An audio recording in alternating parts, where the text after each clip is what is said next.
Okay, so good morning, everybody. Thank you for the opportunity to come and provide some updates from Cisco. I'm Marie Swickert, and I'm Cisco's Business Development Manager, and I collaborate with Keith Davis to ensure that the academies that align to his organization are up to date relative to the new initiatives and the curriculum that we provide. So we have quite a few updates to share with you today. And as I mentioned, my colleague Gabrielle will share with you some technical updates. She just sent me her slides, so some of them are similar to mine, but keep in mind that in order to remember something, you have to hear it multiple times. So be patient with us today when we share with you some of the same information. So first, I'm going to start with some new resources that are available for instructors. And we know how busy you all are, so it's important for us to share these respective resources. So I believe you all know that every quarter, Cisco Networking Academy hosts instructor professional development weeks, and we do this on a quarterly basis. So I wanted to share the schedule with you. So the next quarterly IPD week is November 27th through December 1st. And if you haven't taken any of our IPD weeks, I really encourage you to do so because it augments the knowledge that you already have to date. And I provided the registration link below. And once you register once, you're always registered for the IPD week. However, you do have to go in and select the sessions that you would like to participate in. So to further explain IPD week, we want to ensure that you can access the resources at any time because we know how busy you are teaching your respective learners. So we archive all the resources so that you can access them. And we have quarterly IPD weeks, as I mentioned, in multiple languages. And please help us spread the word because all around the globe, folks really do take advantage of the Instructor Professional Development Week. And as you can see, please post about it if you use social media, post in messenger groups to encourage other Academy instructors to join. And you're certainly welcome to reuse these resources in your classroom or even during any local instructor events that you might have or even that our partners are having during this week. And keep in mind that this is really only for our instructors and our administrators. It's not for students to participate during the IPD week, but you could take this material and use it within your own classroom if you feel that it's necessary. Now, hopefully you've all joined our Facebook site because I really watch that carefully, and it's amazing how everybody collaborates and helps one another relative to any questions and or recommendations for implementing Cisco Networking Academy. So again, this is the Facebook site for instructors only. And rest assured you will get these slides. I've already sent them to Keith. Last month was Cybersecurity Month, but a lot of schools are implementing cyber courses. So what we've done is we've put together a playbook so that you could utilize this playbook and use some of the valuable resources that are here, and even to help substantiate some of the course offerings that you might make available. And we've also provided you with some student success stories to help motivate some of your students. So if you're beginning a course, you might talk about some of the trends that are happening in cybersecurity and then share with your respective students some success stories to help motivate them and keep them interested in the topic. Now, I know Gabriella has some slides on our new courses, but I have some on as well. So we recently introduced a whole professional skills series. And as you can see, they are categorized into core skills, entrepreneurship, and English for IT. And we just introduced two new courses, creating compelling reports and launching a business venture. And Gabrielle is going to talk about all these courses, but I wanted to show you how you could utilize this 20-hour launching a business venture. So this particular course is only 20 hours, and it's really helping your students to understand what it's like to launch a respective business and to be successful. And On the right side of this course catalog, and I'll make sure that I send Keith the most recent course catalog so that you can have a copy of it, it delineates the requirements for any of our courses. So as you can see, it does not require an ASC alignment, but we recommend it. It does not require instructor training, and you really don't need any equipment to implement this course. And I know one of our academies in Maryland, as a matter of fact, has launched a business venture with their Cisco Networking Academy students, whereby after they've gone through our IT Essentials curriculum, they've created a business for the community to come and bring their computers to be repaired at a very reasonable cost. So that might be something you'd be interested in, but this would be a great course prior to actually delivering the business venture. Now, the next course, I think we should all take, every individual should take creating a compelling reports course, and it will help you understand who your audience is, how you can influence them accordingly.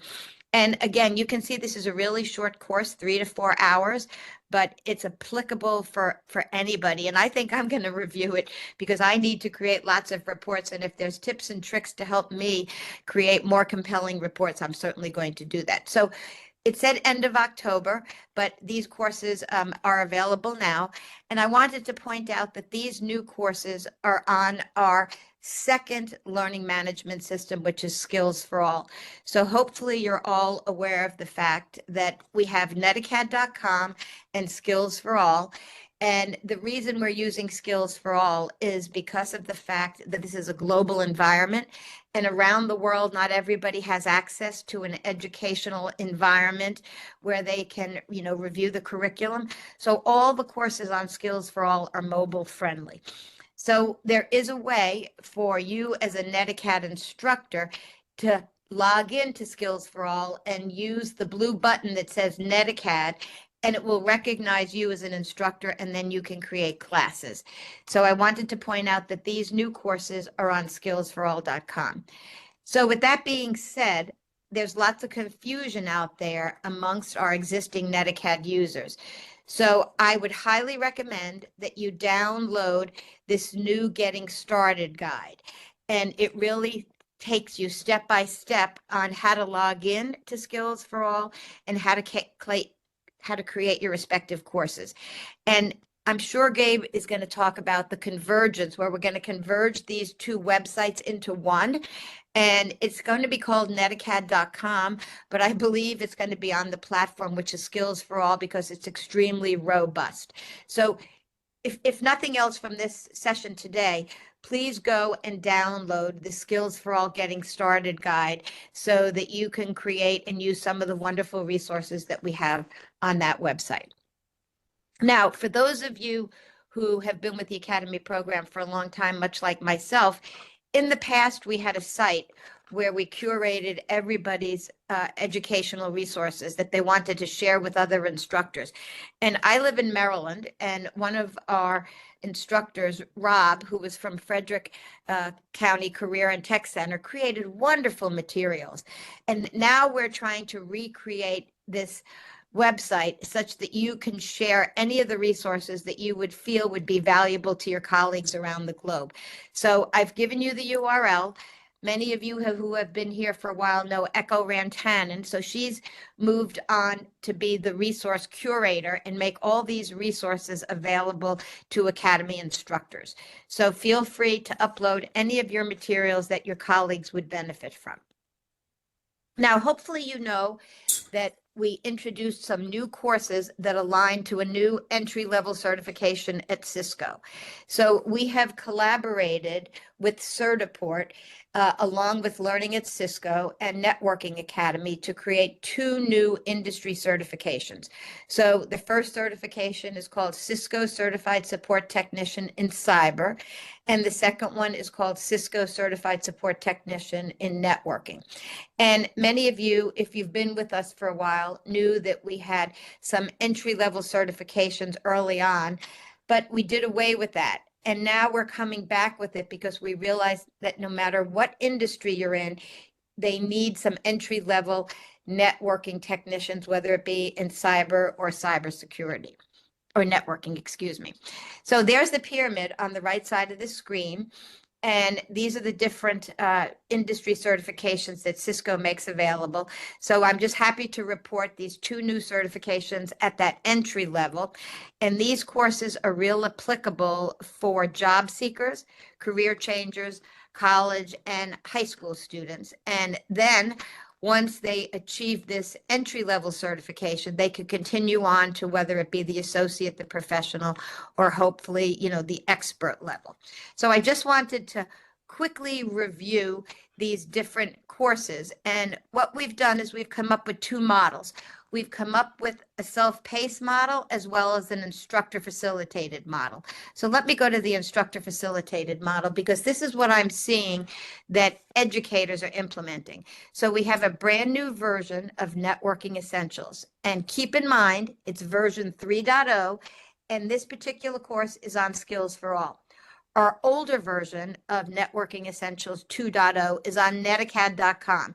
You do not want to use that one. You want to use this one because after this 65-hour course, and you could typically deliver it in 1 semester, your students would be prepared to sit for the CCST certification in networking. And as you can see, they can apply for entry-level jobs, internships, and apprenticeships in the areas that I have delineated below.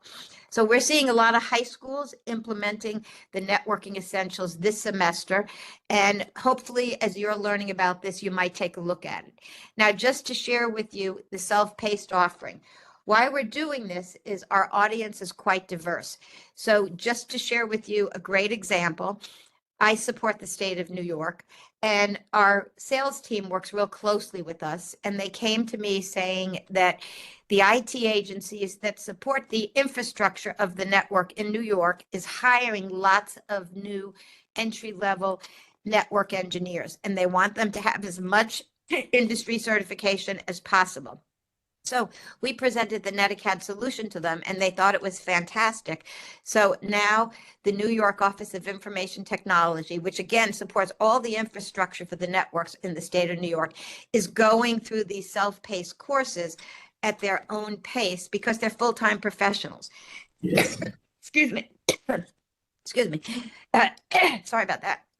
And we're hosting weekly 15-minute sessions just to answer any questions for them. And we got on with them last Tuesday, and their network engineers what they did is they divided their teams with leads. So the instructor would be a facilitator who set up these self-paced courses and enrolls his respective network engineers. He says, we love this. The courses are great. People are going through them at their own pace. And so far, it's going wonderfully. So I'm going to try to get a quote from him that I could use in the near future. But you can see how we have different constituents. Now, we're also working with with the city of Philadelphia with the hopes that they're going to do the same thing with their IT staff and go through this networking scenario of courses. But from my personal recommendation, and you as instructors, I would highly recommend that if you want to teach an entry-level certification in networking, that you do that one Networking Essentials course. Now, the same thing holds true for cyber. We have 3 courses, endpoint security, network defense, and cyber threat management, that would prepare students to sit for CCST. Or we have the instructor facilitated version, Networking Essentials, again, 3.0, that's 70 hours. So keep in mind, the Network Essentials and the Cybersecurity Essentials courses must be instructor facilitated. The self-paced courses do not have to be instructor facilitated, but we really believe students would do much better if you facilitate these respective courses. Does anybody have any questions as of yet? I know I'm going kind of quick. Any questions, Keith, from anybody? Yeah, I have a question regarding the Cybersecurity Essentials. What does it take if we finish the self-paced ones that has the same areas in it? Can we sit there?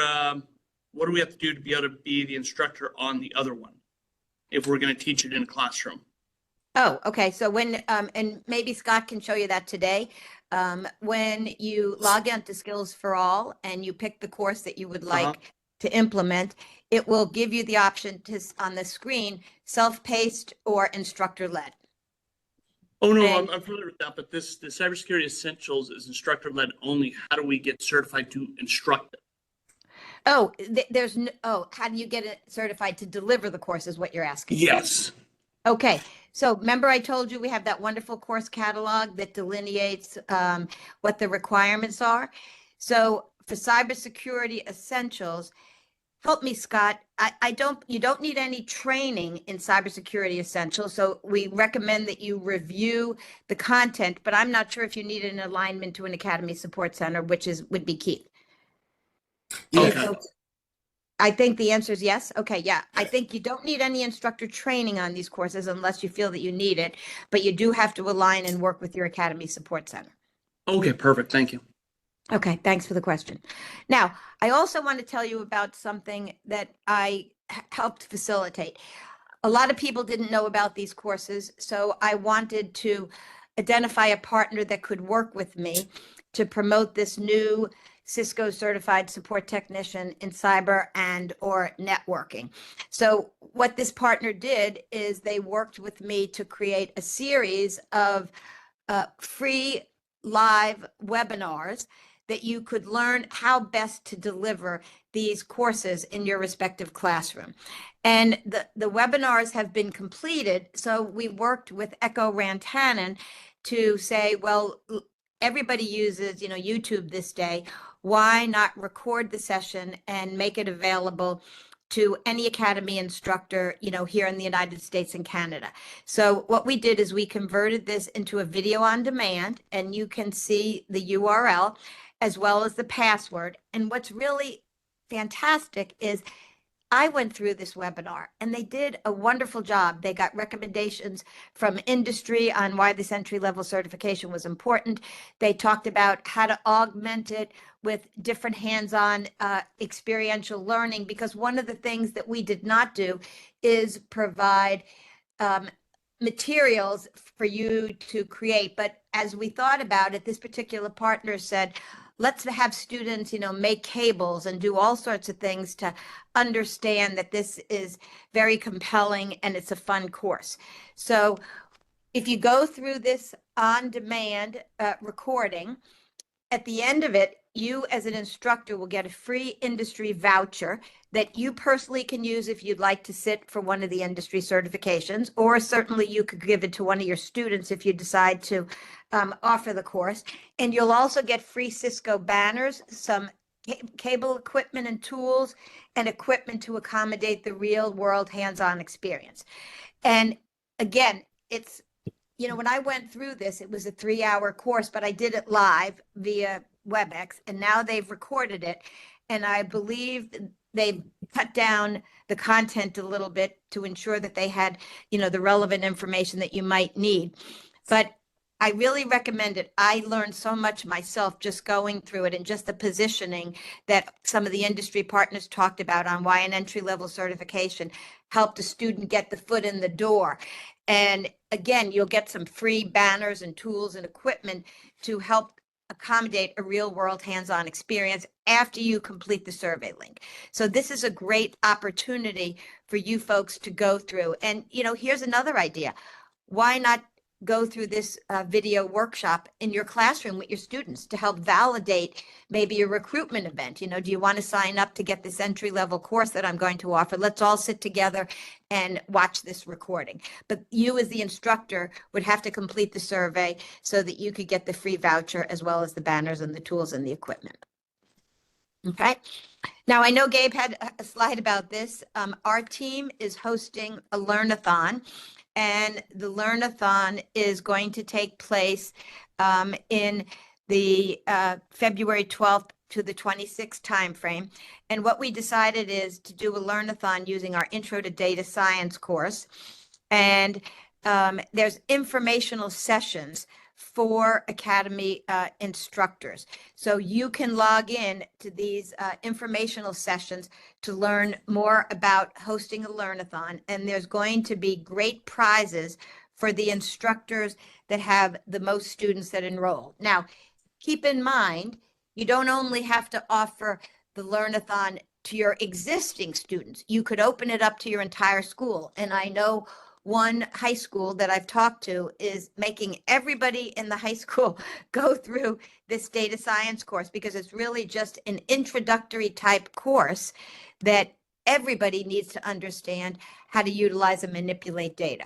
So I'm not going to go through all of these questions and answers and so forth, but I would like to point out there is a huge gap in data science, and it ranks number 3 amongst the best occupations in the United States, and you can see the starting salaries. So this is a great way to offer your students a fun way to gain the respective skills. And it's a self-paced course that they can go through, and they can learn the basics of data science, analytics, and data engineering. And this just gives you some more information about this respective course. We have a series of 4 courses, 3 are available. And after the 4th course that will be reduced in the coming months, excuse me, apologies, there'll be an industry certification that aligns to the data science sequence of courses. So you'll get these slides and you can see how best you can create the class and set it up accordingly, and follow the rules very carefully, because we had another learn-a-thon a couple years ago, and one of the instructors, who probably would have won because he had the most students in his class, he didn't follow one of the parameters, like setting up the class the way you see it specified under number 1, so he was disqualified. So Keith can help you as well as Scott. And then there's a website banner where you can download the banner. There's some posters, and there's some social media information about, participating in the data science and why it's important for your students to learn about data science. All righty. So another thing that we do on a quarterly basis is we host Women Rock IT events, and we're trying to influence young women to enter the field of IT, because we know it's been predominantly a male environment.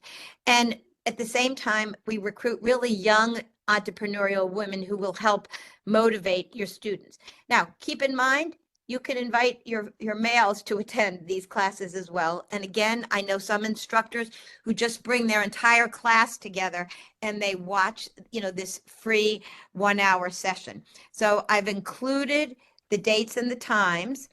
And you can see the next one is going to be February 29th, and registration will open sometime in the February timeframe. And it's going to be the Dream Team talking about their experience in setting up the network at the FIFA event. So it's pretty exciting, and they're really quite engaging. I'm so busy, but I make sure that I attend every single one of these just to get inspired by what these young entrepreneurial women are doing. All right, now I'm going to share with you some resources for your students, and hopefully you know about this. So we have all these free webinars for your students, and some of them, like the Women Rock IT event, have already taken place, but I've listed some of the dates. And if you go to netacad.com under career resources, you'll find all of these free webinars that you can make your students apprised of. And again, you could do it as a classroom activity. As far as job placement or internship opportunities, we're constantly exploring who we could partner with. So many of you probably know, over the years, we've been partnering directly with Cisco to offer our Talent Bridge matching engine. And this is where we connect your students to channel partners, and only, channel partners and or distributors who are seeking networking academy students and their alumni. Now, over a year ago, we crafted a partnership with Manpower, and you know that Manpower is global in recruiting, but Experis is their IT division. So they worked with us to create a job portal specific to networking academy students. So it's the Mighty matching portal. And there's the URL there for any of your NetAcad students.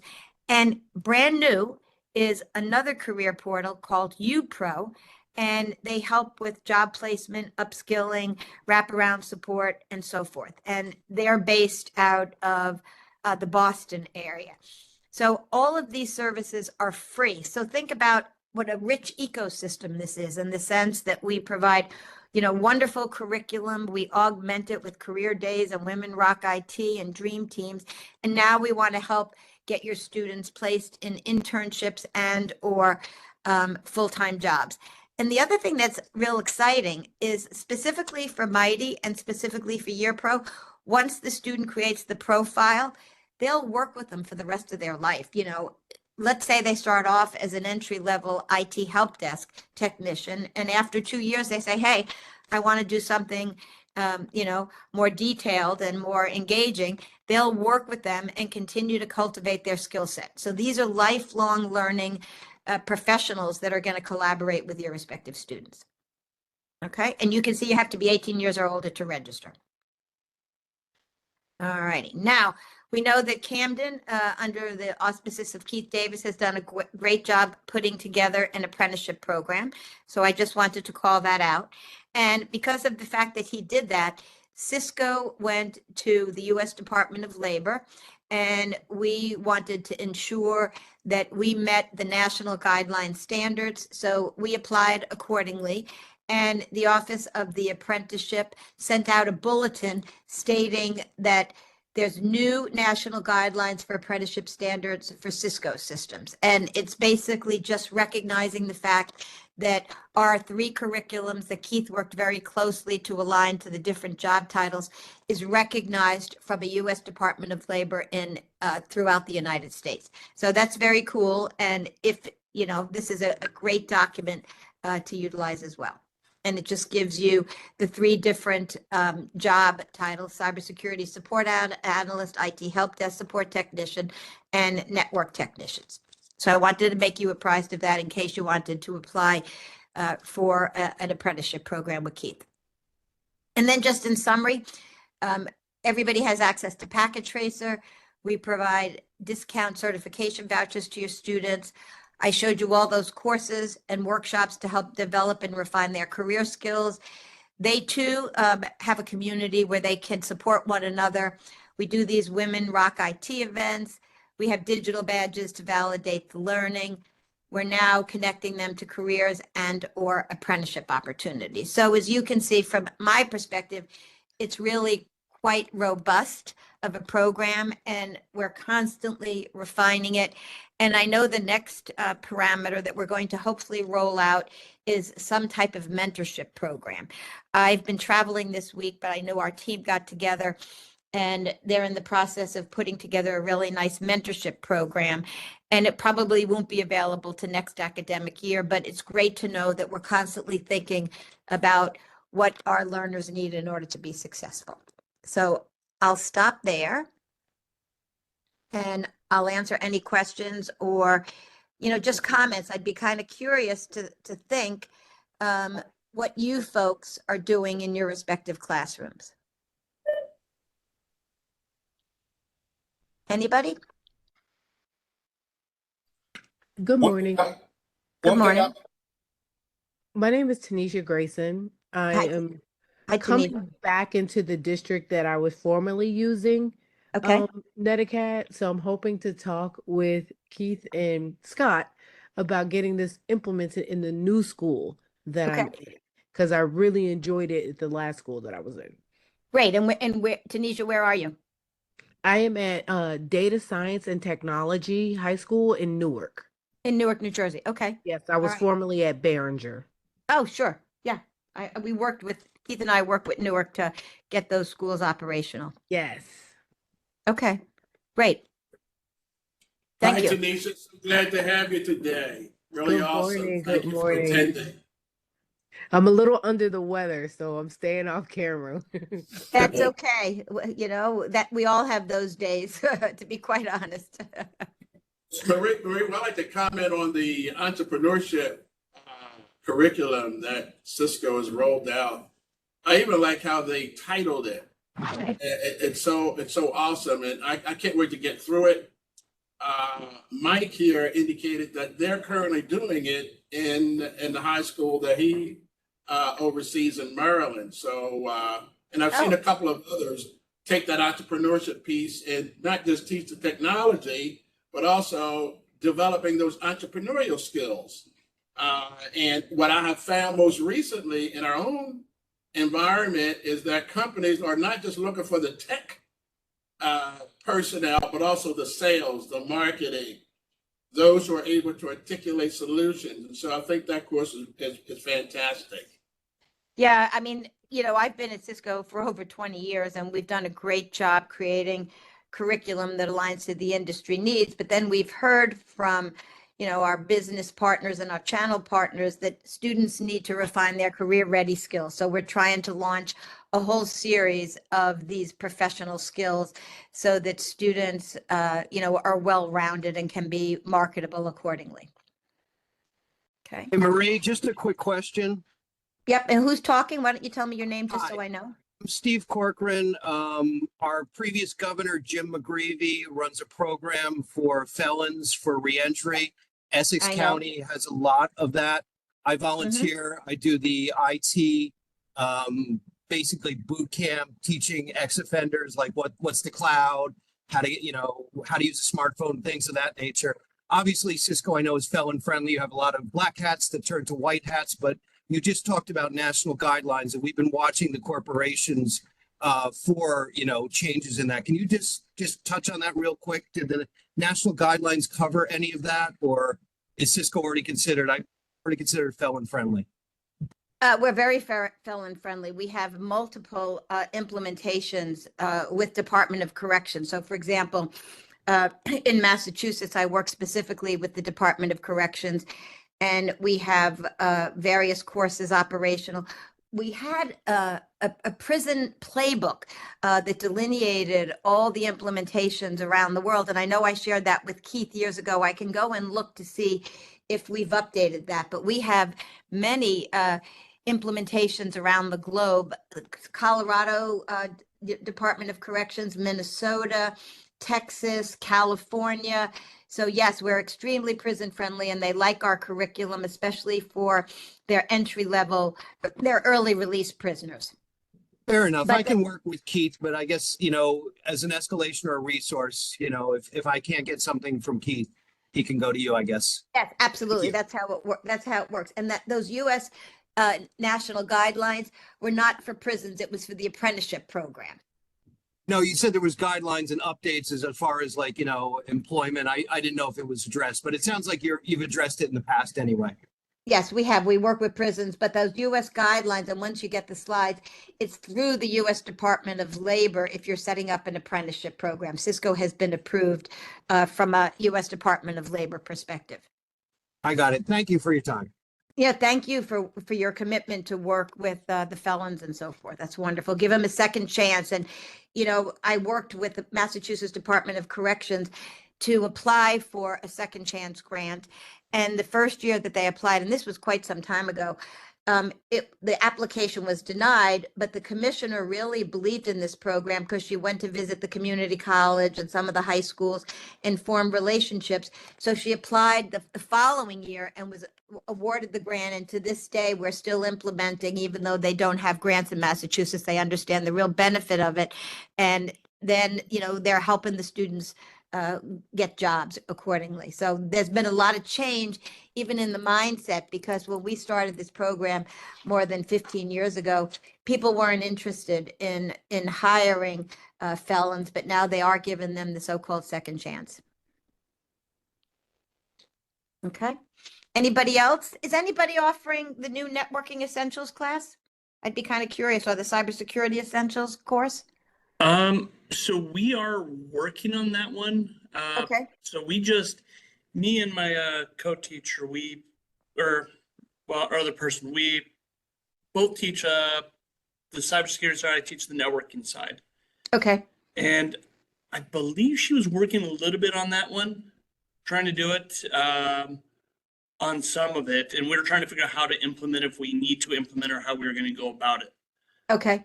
And Jeff, what school district are you with? So we're in Lee Summit, Missouri, at Summit Technology Academy. Yeah. Okay. Was Lisa there? Is that where Lisa was? Yep, yeah. Yeah, I So thought that's so. And she's since retired, right? Yeah. So Yeah, it's she's a dear now. friend of mine. Yeah. Okay. Yeah. I thought So when we you said took it Lisa. over, and now we're trying to kind of figure out what we're trying to get into, how it can run. Okay. All right. Great. Appreciate it. This is Tanisha Grayson again. I'm an adjunct at NJIT, and one of the directors here is Jennifer Farley, and we're starting to implement at least some pieces Okay. of this to supplement the curriculum that they have us giving. So we are using it for that. Okay, well, thank you for that. I really appreciate it. Mhm. All righty. So everybody, thank you very much for your time. I sent Keith the slides. And if there's any further questions, feel free to reach out to Keith. And if Keith and Scott can't answer them, they'll reach out to me and we'll collaborate to ensure that you have the necessary materials. And we can't thank you enough for your dedication and support. There's so many opportunities out there today relative to, implementing. But the reality is we all need a network to ensure that we can do all of these fantastic things. And keep in mind, even artificial intelligence, our team is exploring artificial intelligence and new courses that we could potentially make available. And, it's a really exciting time. So thank you for your continued support. And Gabrielle, I know you're here. I'm just delighted to introduce my colleague today. Gabrielle, why don't you tell them where you're from and, how long you've been at Cisco and what you do? Okay. Hi, everyone. Thank you for inviting me. I'm here to help Marie on this session. My name is Gabriela Neira. I am the LATAM Technical Manager. I'm based here in Lima, Peru. I cover the rest of America outside of the US and Canada. From the technical perspective, I'm guessing everyone knows Kristen, right, Marie? Well, let's hope so, but maybe not because depending upon whether they've attended. But Kristen is Gabriel's counterpart for US and Canada. Exactly. So I'm I cover the rest of the region. I've been at Cisco for around 9 years, maybe, and 8 years on the NetACAD program. So it's a pleasure to be with you all today, and I hope you enjoy some of the information we're going to share with you in this presentation. So if you want, I can already start with this. Let me share my screen and let me know if you can see it. Yes, we can.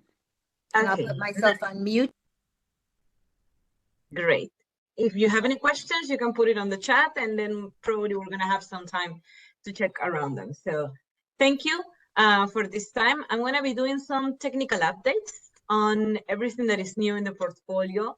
We have been doing this kind of presentations for a while, but I think that this year has been actually covered with a lot of updates, new courses. I was hearing a bit of what you were mentioning about some of the professional skills courses or the entrepreneurship courses. And yes, we have a lot of content, a lot of things. So anytime we can share some of these updates, it's amazing. So let's start. First of all, to always be on track and updated with all the information we have, I have to remind you about the IPD week. I hope some of you already know about it. And if you don't, then it's the best opportunity to hear about it. We do have these special sessions where we do updates, program updates about the whole curriculum and the program on Networking Academy, and technical sessions too about the different topics that we cover in our courses or that is actually looking for. The next IPD week is going to be November 27th. That week we had sessions in September and also special sessions in August. So if you are not enrolled, you can use one of the links that we have here for enrollment. And if you're already enrolled, then you probably are going to find it on the Learning tab. You can share this, of course, with other colleagues so they can enroll and participate in some of the sessions, especially everything related to the convergence and how the platform is changing and everything we're doing on the program. And exactly about the journey to convergence, this is the first topic I'm bringing to the table. Let's just see a bit of the timeline and what are we doing or how are we doing with this.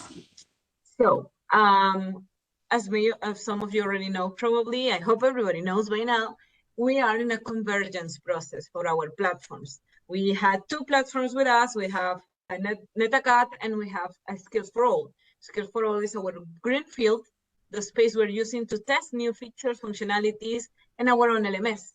So right now we're on the process of convergence. We're gonna make NetACAD look like Skills for All and be able to work on our own LMS with the needs and the covers we were actually hearing from most of our regions, and the features that we want to highlight for our courses and the way our courses are implemented. So we're in the process of convergence. But from May through July, we had our first set of releases. The first part of the convergence was our alpha release, where we started to put a few new functionalities in our platform. If you guys had the chance to work around Skills for All when it came in, it would only open exploratory courses and maybe limited functionalities for instructors. So we weren't actually able to manage classes or interact with the classes as we do in NetAcad, of course. But since May, we started adding some of these functions. We are right now in November, and from August through December, we're on our beta release, where we are putting more and more functionalities on the platform. We're trying customizable gradebooks. We're creating assignments, giving content and control for customization in assignments. We have the news for learners, class messaging, and a lot of other functions that are coming up for the instructor experience and for the students too. In January, we're going to cover something really important that is going to be the phase 1 of the account unification. I'm going to explain a bit about it in a bit. And we're supposed to cover our convergence between July and August of next year, 2024. So that means that we are going to have a unified experience, just one platform, and that's going to be a unified portfolio and our own LMS and all the convergence and integration of the LMS.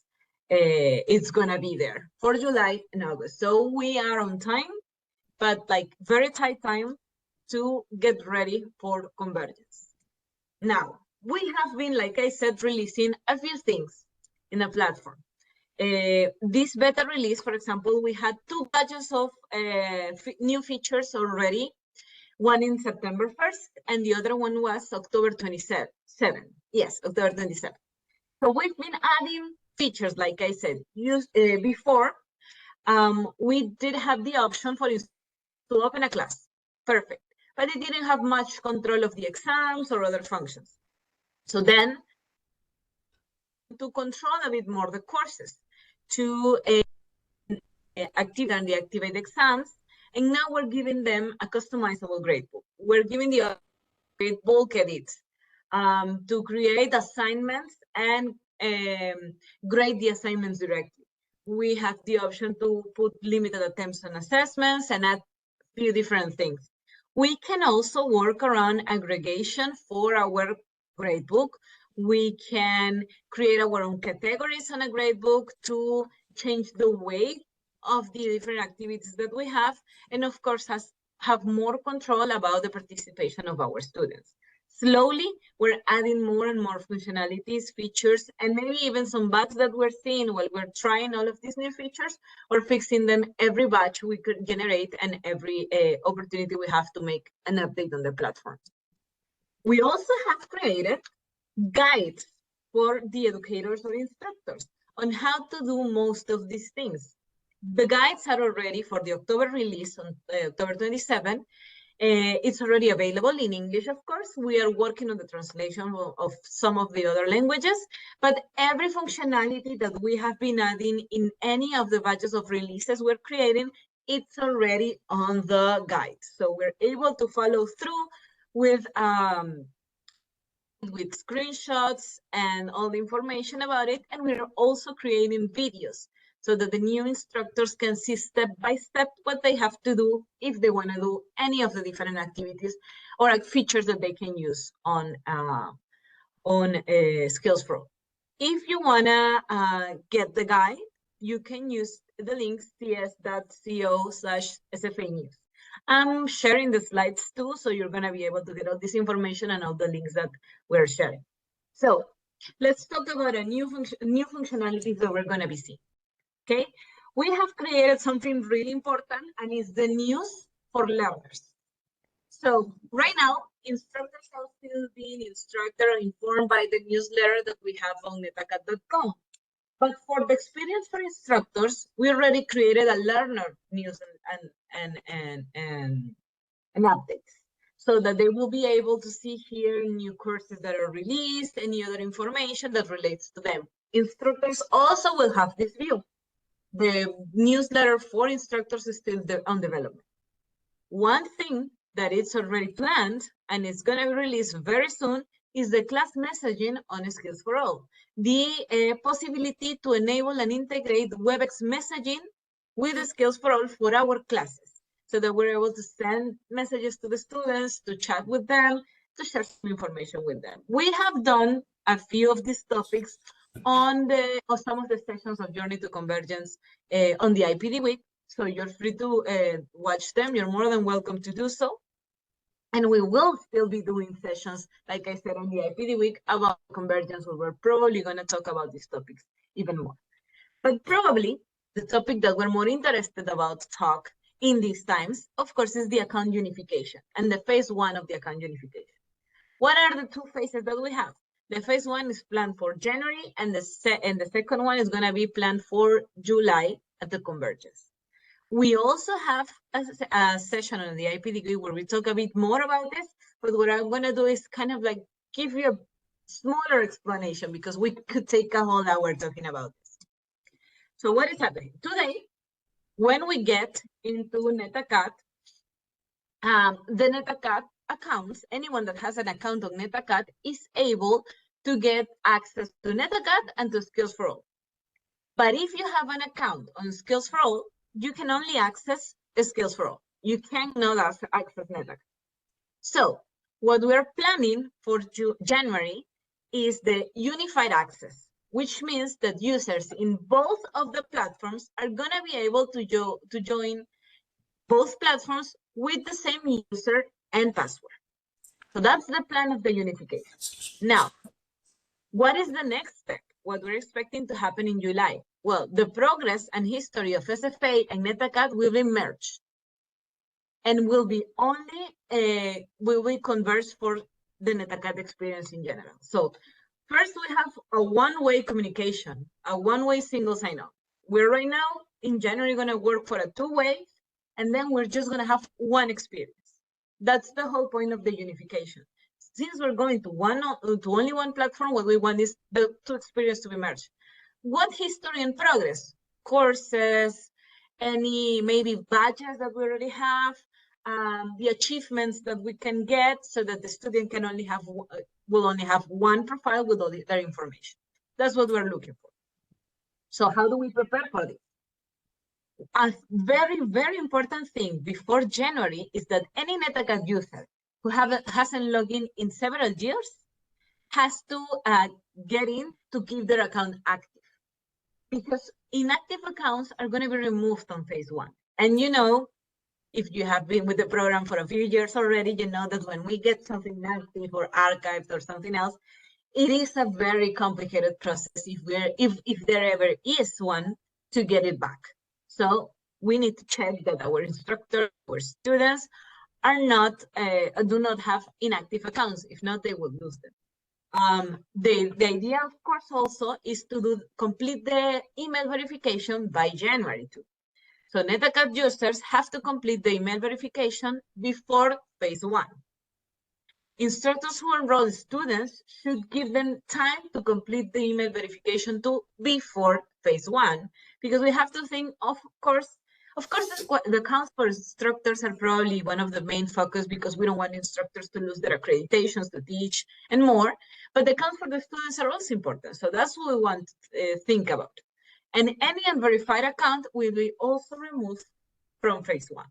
Okay. Now, another thing that we can do to start working and preparing for this, change the NetAcad email to match the Skills for All email.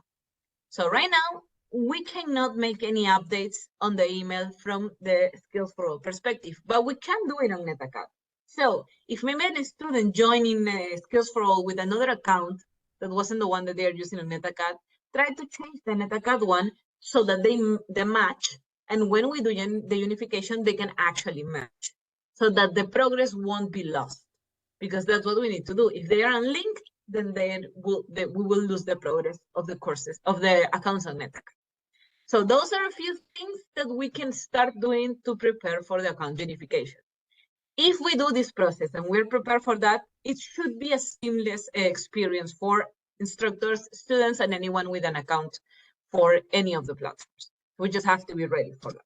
Now, like I said, we have talked about this on other sessions, and we're still going to be talking about on the IPD week that we do it quarterly, we are preparing sessions for each quarter to talk about these topics. So if you have time, if you have to share this with other colleagues, then please use these sessions that are going to be very useful for them to understand how the process is going.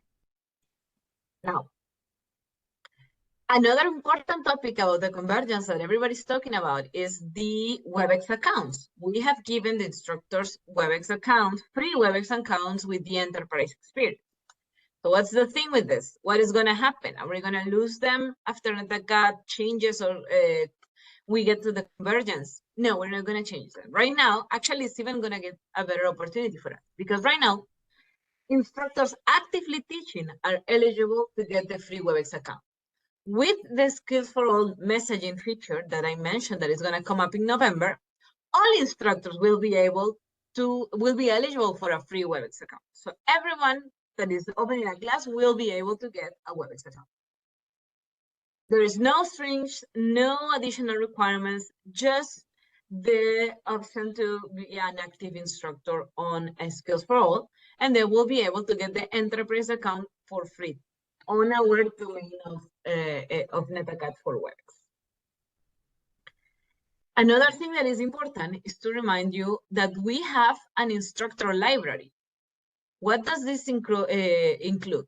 We have course resources, all the information that we have about the courses, instructor PowerPoints if they apply. We even have some videos, labs, and more. But we also have best practices resources and technical topics. Some of the most important and higher valued sessions that we've done in any of the IPD weeks are also going to be available here.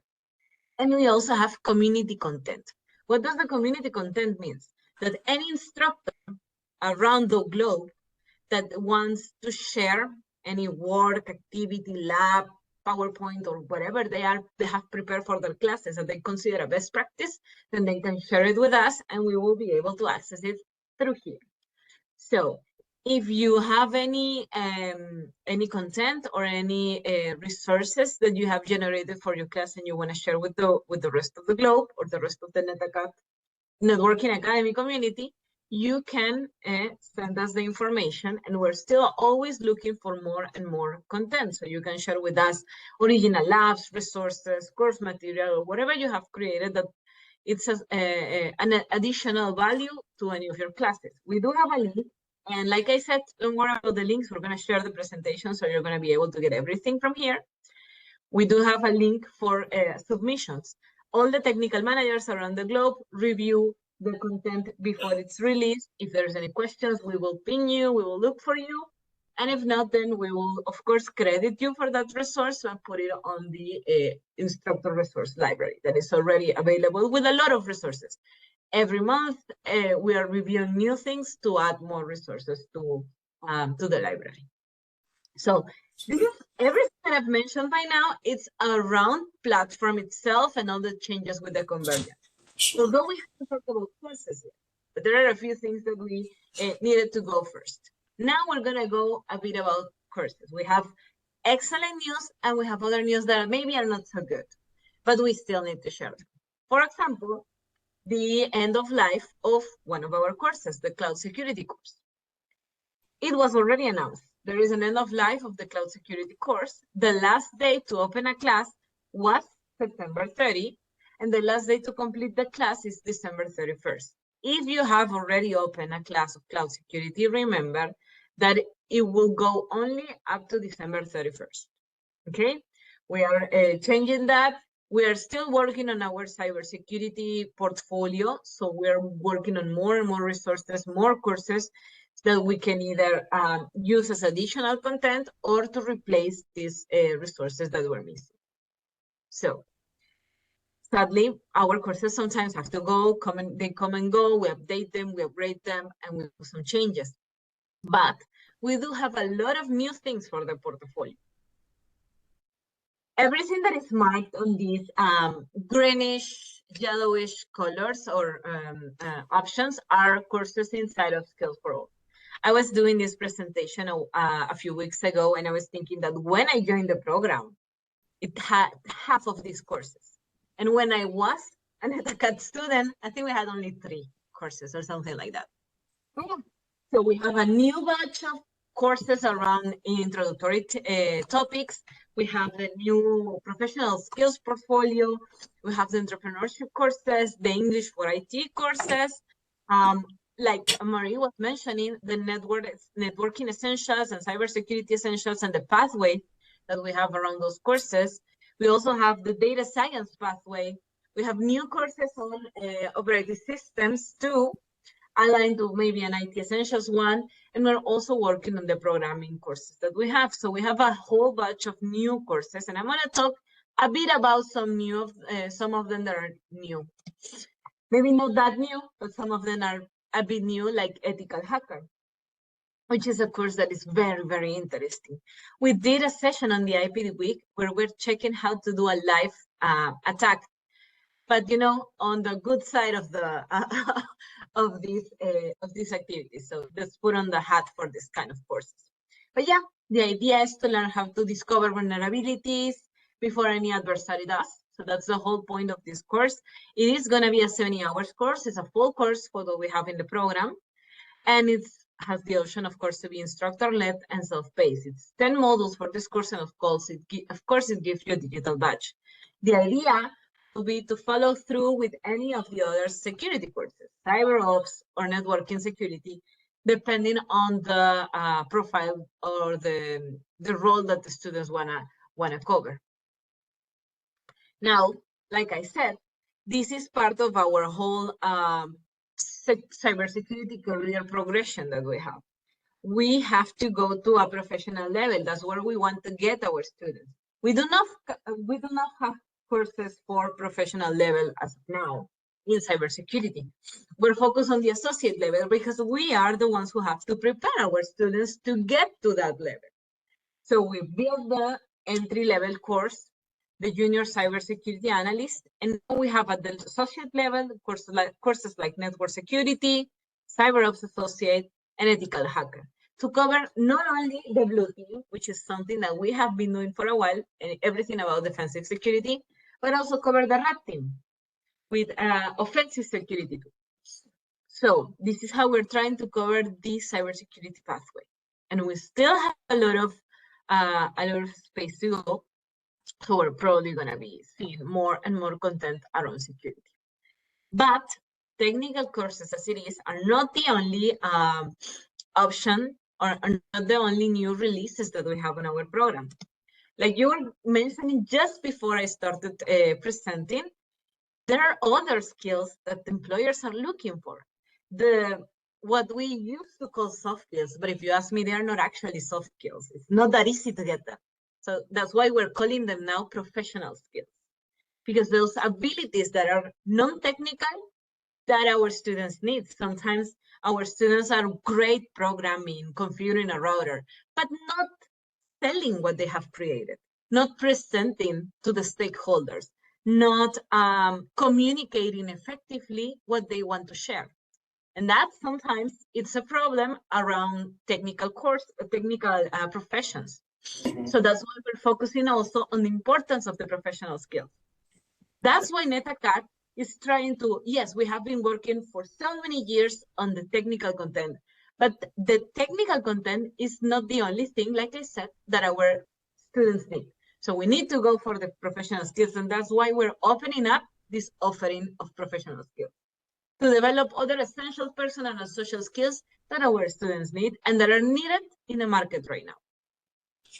So we have 3 areas for that: the core skills, the entrepreneurship, and the English for IT. When it comes to work skills, we have the engaging stakeholders for success and creating compelling reports. Those courses have already been created. In entrepreneurship, we have 3 courses: discovering entrepreneurship, launching a business venture, and managing a business venture. We're going a bit further to what we already had on the entrepreneurship course that we had before. It was a good course, the previous entrepreneurship course, but it was already outdated. And we needed to create something more competitive for the actual skills that are needed for our students. So that's why we created almost a path on entrepreneurship. And we, of course, have the English for IT courses too. The part 1 and part 2 align to the certification. Yes, probably it does feel like this goes maybe even more for all the regions that are not native English speakers. And yes, probably they are going to be more they're going to have a better benefit of these courses. But honestly, it is important for our students to know the proper terms around IT that they have to use. So it's still very useful for anyone that needs to talk or needs to express themselves or communicate effectively with the professional language that they need to use for their future careers. So that's our roadmap. All of these courses are already released and you're able to find them on Skills for All. So you're going to be able to find all of these, and we have like more than 10 different core skills courses planned. And we're working on them under consideration. We're thinking, and we're going to be adding more and more content that will be very valuable for our students to prepare them for the job market. Now, a bit about some of these courses. Engaging stakeholders for success. The idea is to teach our students how to identify, prioritize, and engage with the stakeholders. Effective communication. That's what we're trying to do. Make them understand the way they have to communicate to the stakeholders, who they are, what's the difference between all the stakeholders that they can see in a project, and how to engage with them for success. This course is only 3 hours. It's very simple, very easy, and it's full of activities. And you see, it's only 3 modules, but more than 24 interactive activities. Because this is not something that you just read. This is something that you need to test. It's hands-on. That's why it's so short, because it's actually hands-on, and that's what we're trying to do. And creating compelling reports too. The idea is to develop compelling reports and prepare our students to stand out in their professional careers. That's the idea of this, how to captivate the audience and report the information correctly for them. This course is also 3 to 4 hours full of interactive activities, because that's what we're trying to do, hands-on courses. Add these courses or add these abilities and skills that they can get to what they already are doing, so that they are ready for what the market is looking for. And of course, discovery entrepreneurship. Why am I not putting all the courses? Because some of them were already released, and these are the new releases. Like the first course on entrepreneurship was already released, but we're seeing a bit more about them. The first course, of course, like I said, discovering entrepreneurship, is to understand the fundamentals of entrepreneurship. It's 20 hours. This is a bit more because it takes more time. It's just not directly going to specific skills. It's bringing a new concept for our students, so it's 20 hours. And how to understand, identify opportunities, craft a story, and create more opportunities for our students and our community. Launching a business venture, again, also 20 hours, around 20 hours, and it's allowing us to understand the principles in entrepreneurial and how to launch actually a business venture. That's the idea. What's lean startup, marketing tools, technique, what's about sales and customer service. Learn a bit more about all those concepts that the students need to be aware of to get to a business venture. Also, like I said, 20 hours. We also have the English for IT, part 1 and part 2, already available. And they are, of course, aligned to a certification already. The certification that we have over here, English for IT B2, GSC 5975, the certification exam. And yeah, this course is to teach our students about the English language, but in the IT context. That's the whole objective of this course. So that's what we have to do. Each of the courses these are courses, of course, since they are aligned to certification, a bit longer.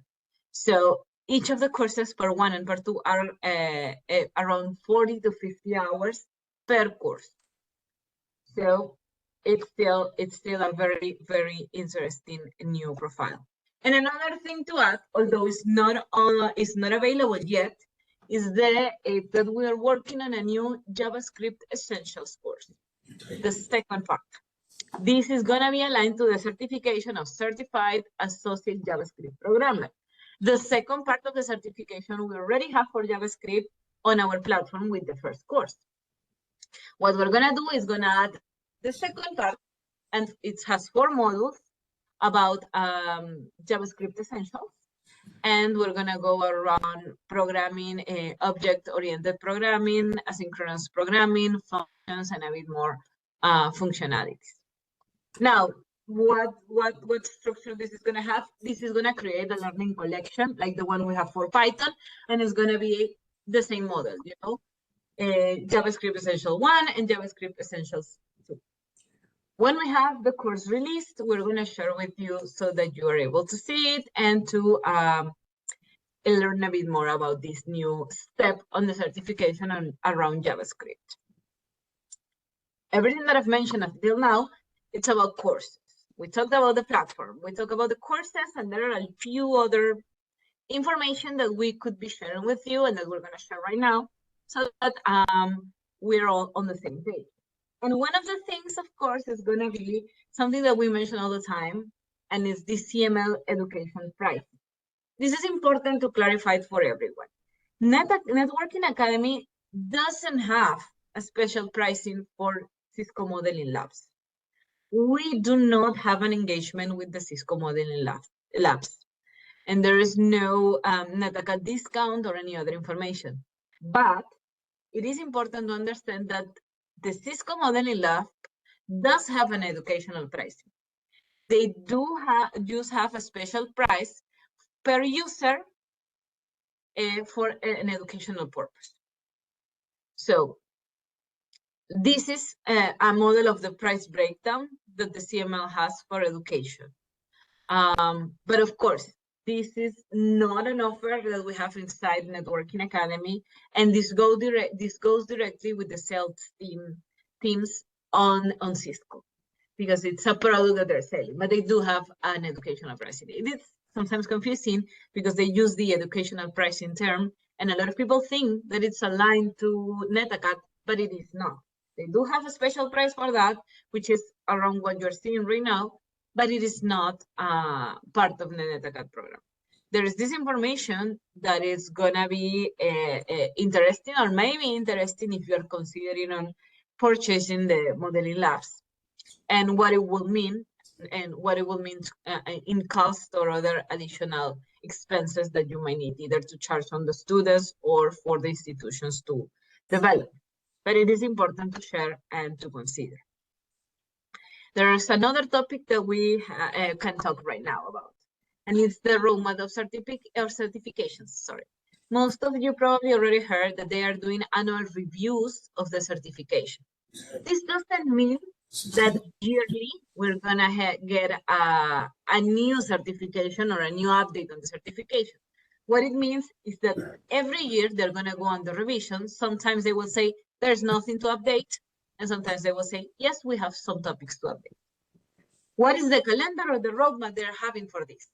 Probably the ones that we're more interested about are the two that are down, DevNet and CyberOps and CCNA.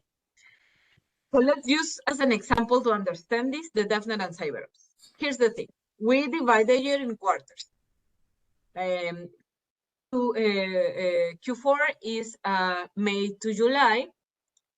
Let's do it organized. Q1 is August to October. 2 is November to January. 3, February, April. 4, May to July. So, for example, DevNet and CyberOps have their own roadmap. In Q4, so from May through July, they're going to be reviewing and analyzing the certifications. If they consider that there are going to be updates because the technology has changed, then in Q1, from August to October, they're going to create and publish the new blueprints, which means that by November to January, we're going to have the updated exam go live. CCNA has the same model, but just on a different calendar. So they are going to be reviewing CCNA from February to April, then in Q4 from May to July, the blueprints, and from August to October, exam goes live. Again, this doesn't mean that every year you're going to get an update. It means that every year they're going to get to see if there is a need to create an update. If not, then they leave it like that, and we'll see the next year. What may be a reason for an update? Technology changes, naming changes, end of life of terms or maybe platforms that they have been using for it, and we're gonna see a bit of that in a bit. So, DevNet and CyberOps have been under revision and have been. There is a need to change a few things, and then there is a need for updates. When was this done? In May to July, DevNet and CyberOps went to revision. In Q1, they released the blueprints, announced the blueprints too. And they are gonna publish and go live with the exams from November to January. We do have a few links for the roadmaps, so you can see a bit more on how this process is going every year. But there are some changes, like I said, on CyberOps Associate and DevNet Associate. Comparing to the previous version, the domains are the same. We're still covering the same domain, so it's not a big update. But we have considered to add a bit more information about the specific topics to understand terms and concepts a bit better. So that's what's been added. We're adding a few more concepts or information to give it a bit more of a base for the students. So the last date to take the current exam is November 21st, just in two weeks, or I think less, maybe a week and a half. And the candidates will be tested for the new version starting November 22nd. So that's when we're starting with the new CyberOps Associate certification. And when it comes to DevNet Associate, again, all the domains remain identical. But there needed to be an update considering the product name change that we have been seeing in the last months. Remember that DevNet Associate is a course that is very aligned to the products Cisco creates. So every time they change a name or they do an update or more, then we need to review it, and that's why the course is going away. That's why we're changing the course, because some of the platforms or products went end of life. They changed some of the technologies, so we need to update those terms. That's why the course is going under revision. Now, this is taking a bit more time. The exam, the last day to take the exam is going to be January 21st, January, not November. And the first day for the new one is going to be January 22nd of next year, 2024. So we still have a bit more time for DevNet Associate. But that's what is happening with the roadmap and the revision of the certifications. Will we see this every year? Probably not. Like I said, the courses are going to be the certifications are going to be under revision every year. But not every year the changes or updates are going to be enough to actually change the certification itself.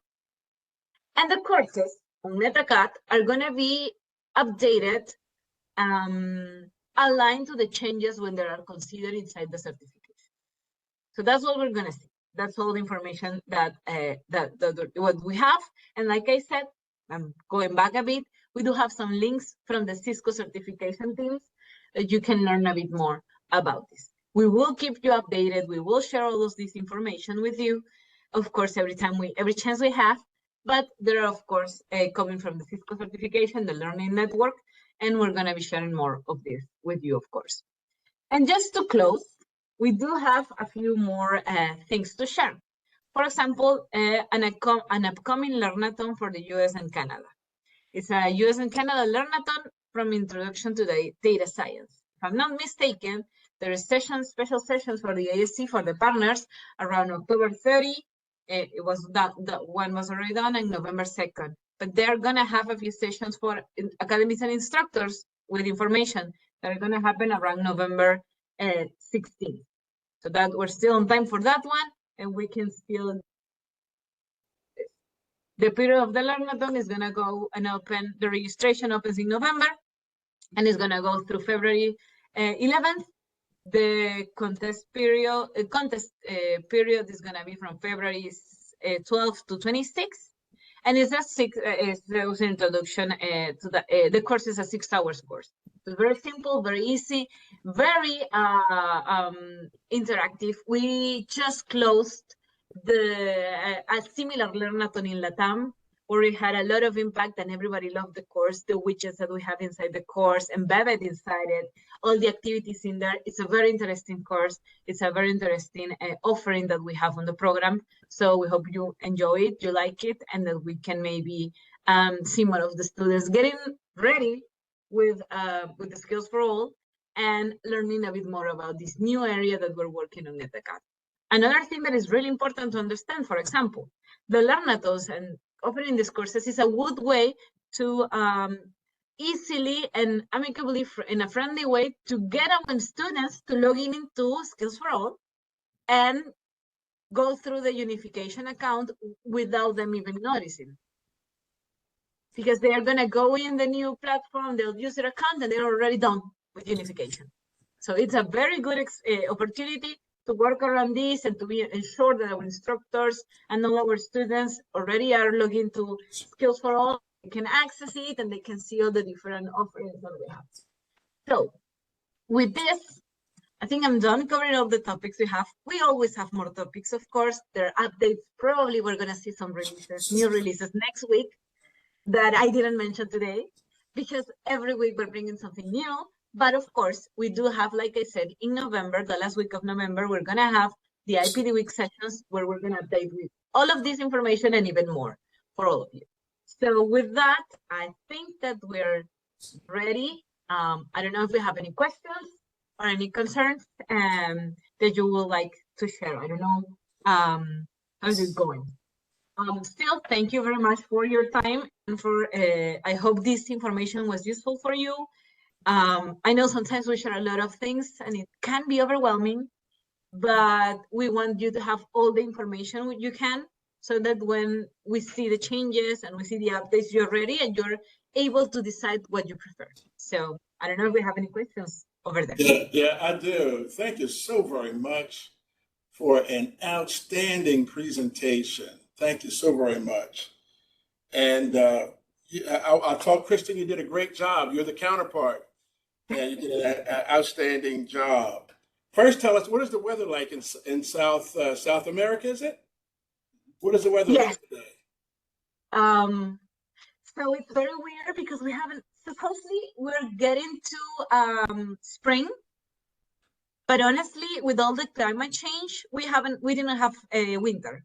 So it's, you know, it's cloudy, but it's hot, but it's not that hot. So it's not summer. So yeah, it's weird. All right, my question is one, do I understand correctly? As I write, many of us write curricula and we write our approaches that will enhance the Cisco content. Did I hear you say that our content could then be published once it's approved through NetAcad or Skills for All? Is that what I'm hearing? Exactly. What we have is a new library. If you want, I can share it. We can see it on the platform. Yeah. Sure. We write all the time. No, we don't. Absolutely. We will not use ChatGPT though. Let me know if you can see my screen. You might. ChatGPT is a tool.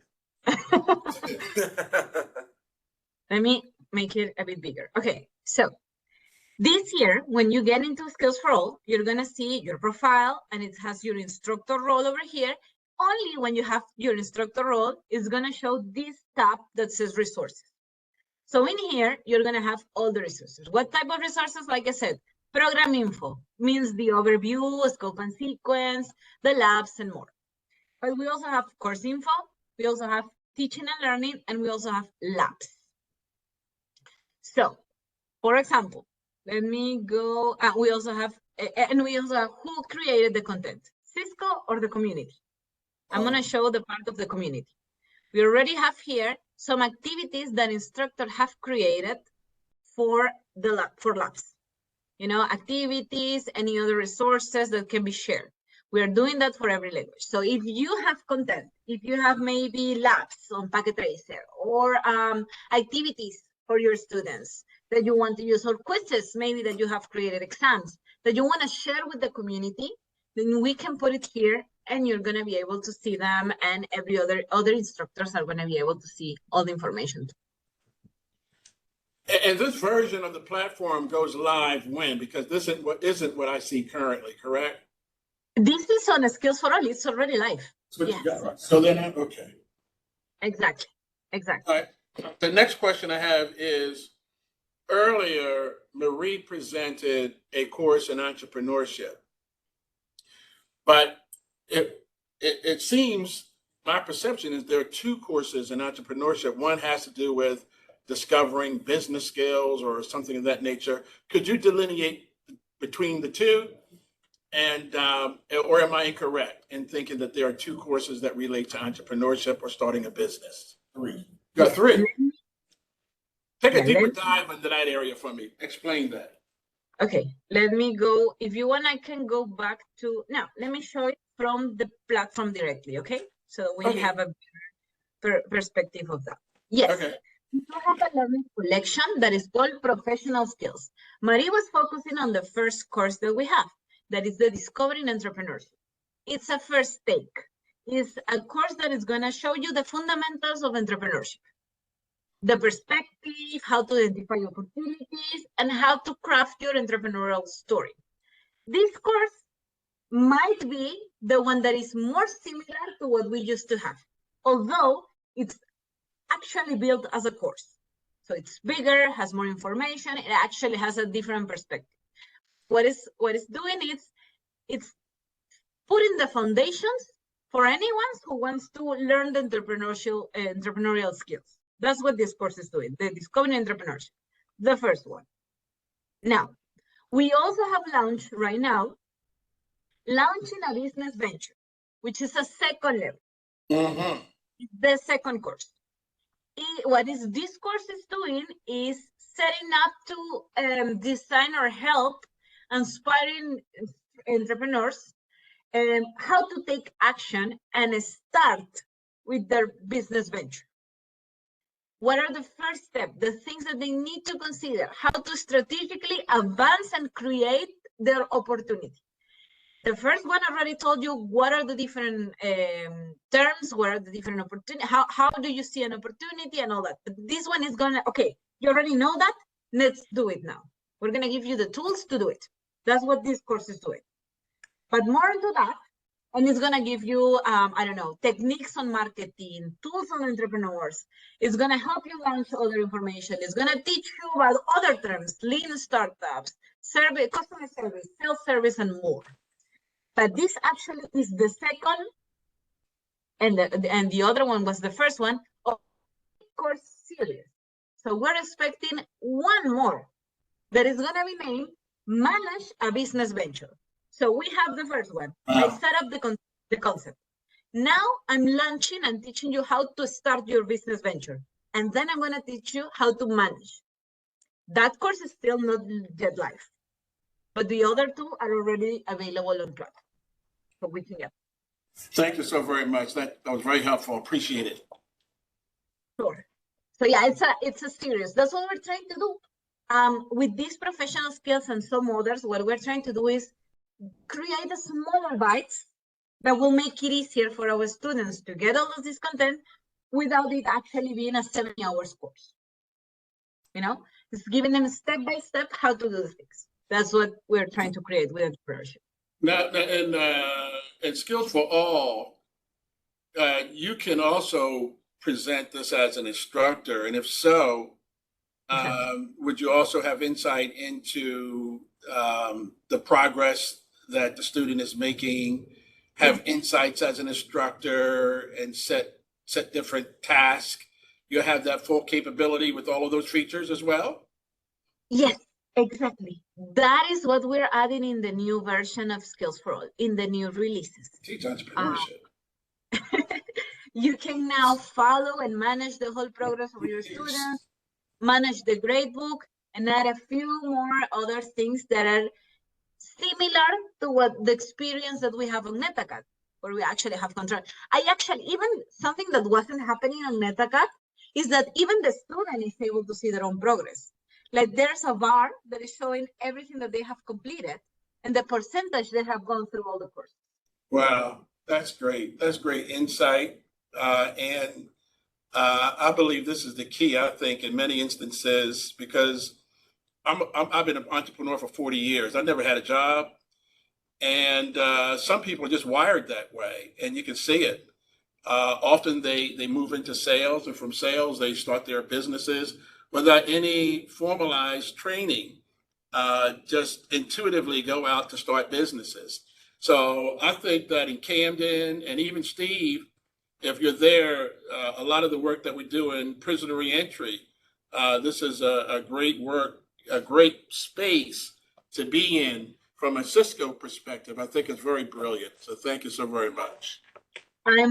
I'm particularly very keen into these courses. I find them so interesting, such a good approach. I think sometimes, like I said while I was presenting, sometimes our students have the potential but lack the skills. So this content is gonna allow them to get there and be able to build everything by themselves. Right. Or learn where to get this help or the support they need, which is also Yeah. Perfect. Does anyone else have questions for Gabriella while she's with us?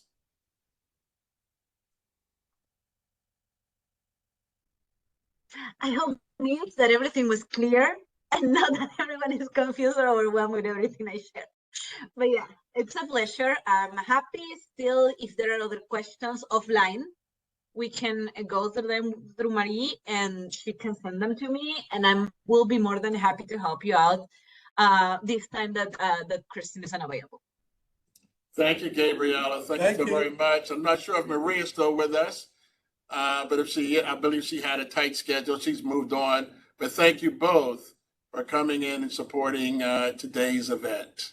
I'll now ask that Scott, you can transition to Scott, and you can move us forward or based upon whatever you had prepared. Yes. Oh, okay.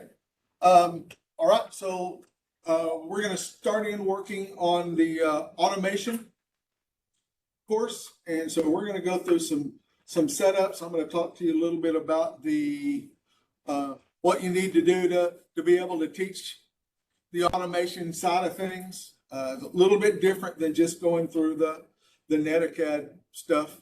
If you notice, when you get down to semester 3, chapter 13 and 14, there's not any real labs that you can do, that we have in there, just because of the technologies and the things that you have to go through to get those working.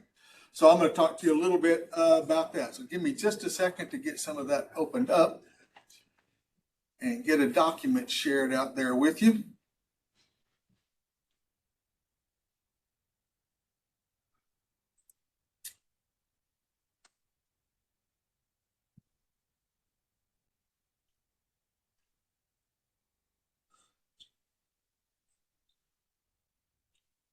Sorry, should already had all this done, but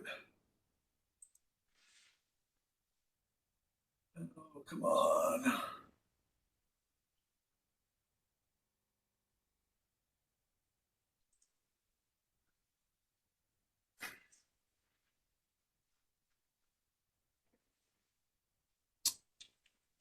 You doing today, sir?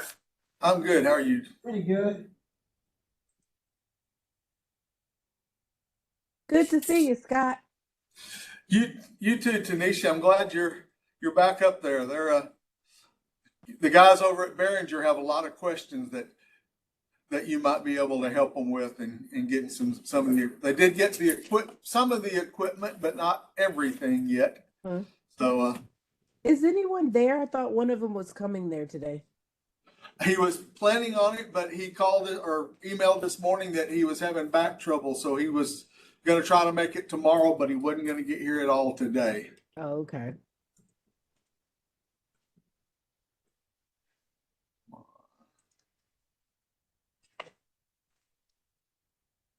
Oh, you mind? I'm just gonna plug this. Oh yeah, go right ahead.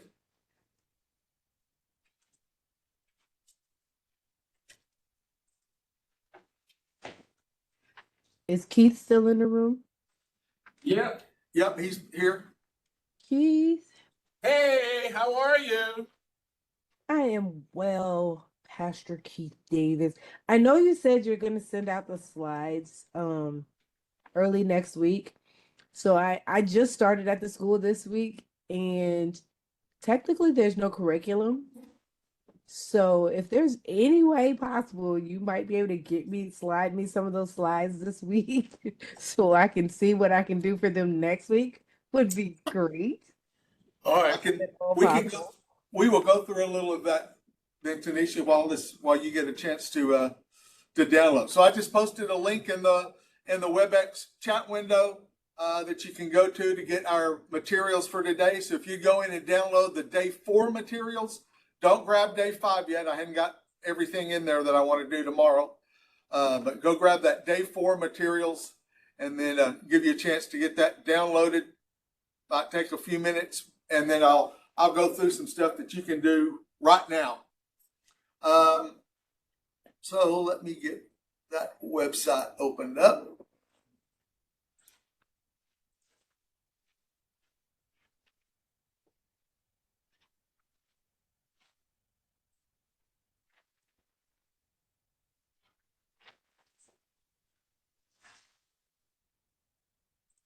I'm sorry, Scott, which folder is it we're looking at?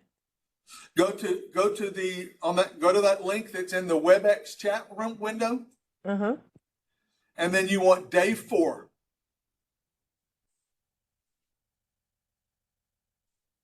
Thank you, Scott. That's perfect. That works fine.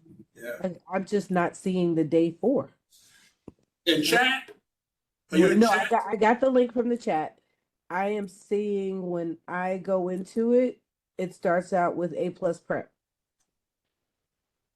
Really? Okay, let me see if I grabbed the wrong link then. Hang on. Mm-hmm. I see day 4 though. So let me, Tanisha, your email is the same, correct? TanishaGrayson@gmail.com, yes. All right. I will send it to you as well.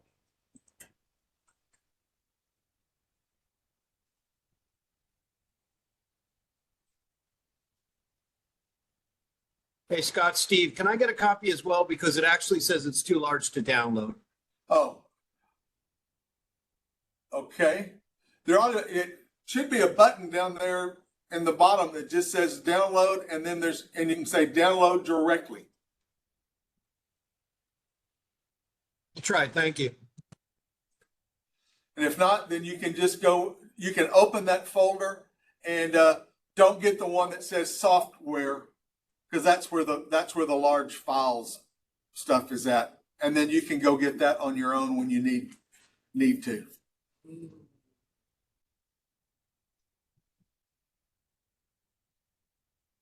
All right, yeah, that opened up to the wrong side. So let me do that again. Okay, because yes, that's what I'm seeing on my screen. Okay, so the one that you're seeing right there, well, let me go back to it. I checked the one in the inbox, Keith. It sent me to the same place. All right. So Scott's got to change the, Okay. All right, so if you go down and I was seeing the previous one that you had up. this one? Yes. Okay, go to the one that says CDC. Okay. Got it. You say day 4. Sorry, I just got you one link before the right folder. Thank you. Day 4 right there. So in there, you can get this PT Network Controller Lab. You can grab it. This is the one that's the big. You can go ahead and grab these 3 2-packet tracers and this prerequisites that we're going to go through this afternoon mainly. But this one is it's got the this VS Code is a huge file right here. This VS Code is huge, so that's probably where all the bandwidth stuff or download stuff is coming. But Well, now that you showed us the embedded link, it will let us do the whole day 4 folder. Oh, okay. So thank you. all right, good. All right, so back to what you were asking about, Tanisha. What can you do right now? Skills for All is your friend. So just go to the skills skillsforall.com website. This is what you ought to see when it comes up.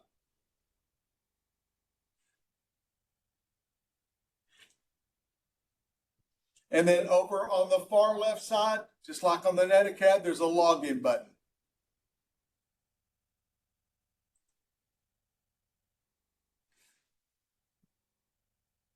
So when this page comes up, it wants you to enter your email and password right here on the screen. Do not do that. That is the wrong. I did Google login myself. Okay, that right there is the wrong place for you to go. Okay. This is if it's only you have a Skills for All, you can do that. Mhm. Or create an account or whatever that you need. This is a totally different platform than using the NetAcad site does. So what you need to do, us as NetAcad instructors, you need to go down here to the bottom, this blue button that says Cisco Networking Academy. And then it's going to take you out to the single sign-on site, just like you normally see when you log into NetAcad. But this is the one where it uses when you were NetAcad first, it uses that login, correct? Correct. Okay. Correct. I'm one of those ones who has to combine mine. All right. Yeah. So that's what Gabriella was talking about. So if you have a Skills for All email address, Yep. and you have a NetAcad email address, when they merge those accounts in January, your NetAcad one is going to disappear. Okay. And you don't want to lose your credentials and all of that, everything that you've done. You don't want to get rid of that stuff. So you need to go, if they're different email addresses, then you need to go to the NetAcad site and change your email address to the same email that's on the Right. Skills for All. Yeah, because I wasn't able to do it because I left the Newark district, so I didn't have access to the Newark email to do it. So now that Okay. I'm back, I should be able to do it. But Tanisha, you're faculty here, so just use Yes. whatever email that you have with the Dream Center and it'll connect. Yes, I just All have to change the NetAcad site because that's where I took all my courses and stuff Okay. as well. So I All have to change that site to match my Tanisha Grayson site. So on the NetAcad site, go ahead, log in with your old email, Newark email. That doesn't affect what they did. It'll still work here. Okay. So once you're come on, log in for me. Once you get logged into there, let me show you where to go. So if you go up where the login was, it now has your name, and then go down to your my profile.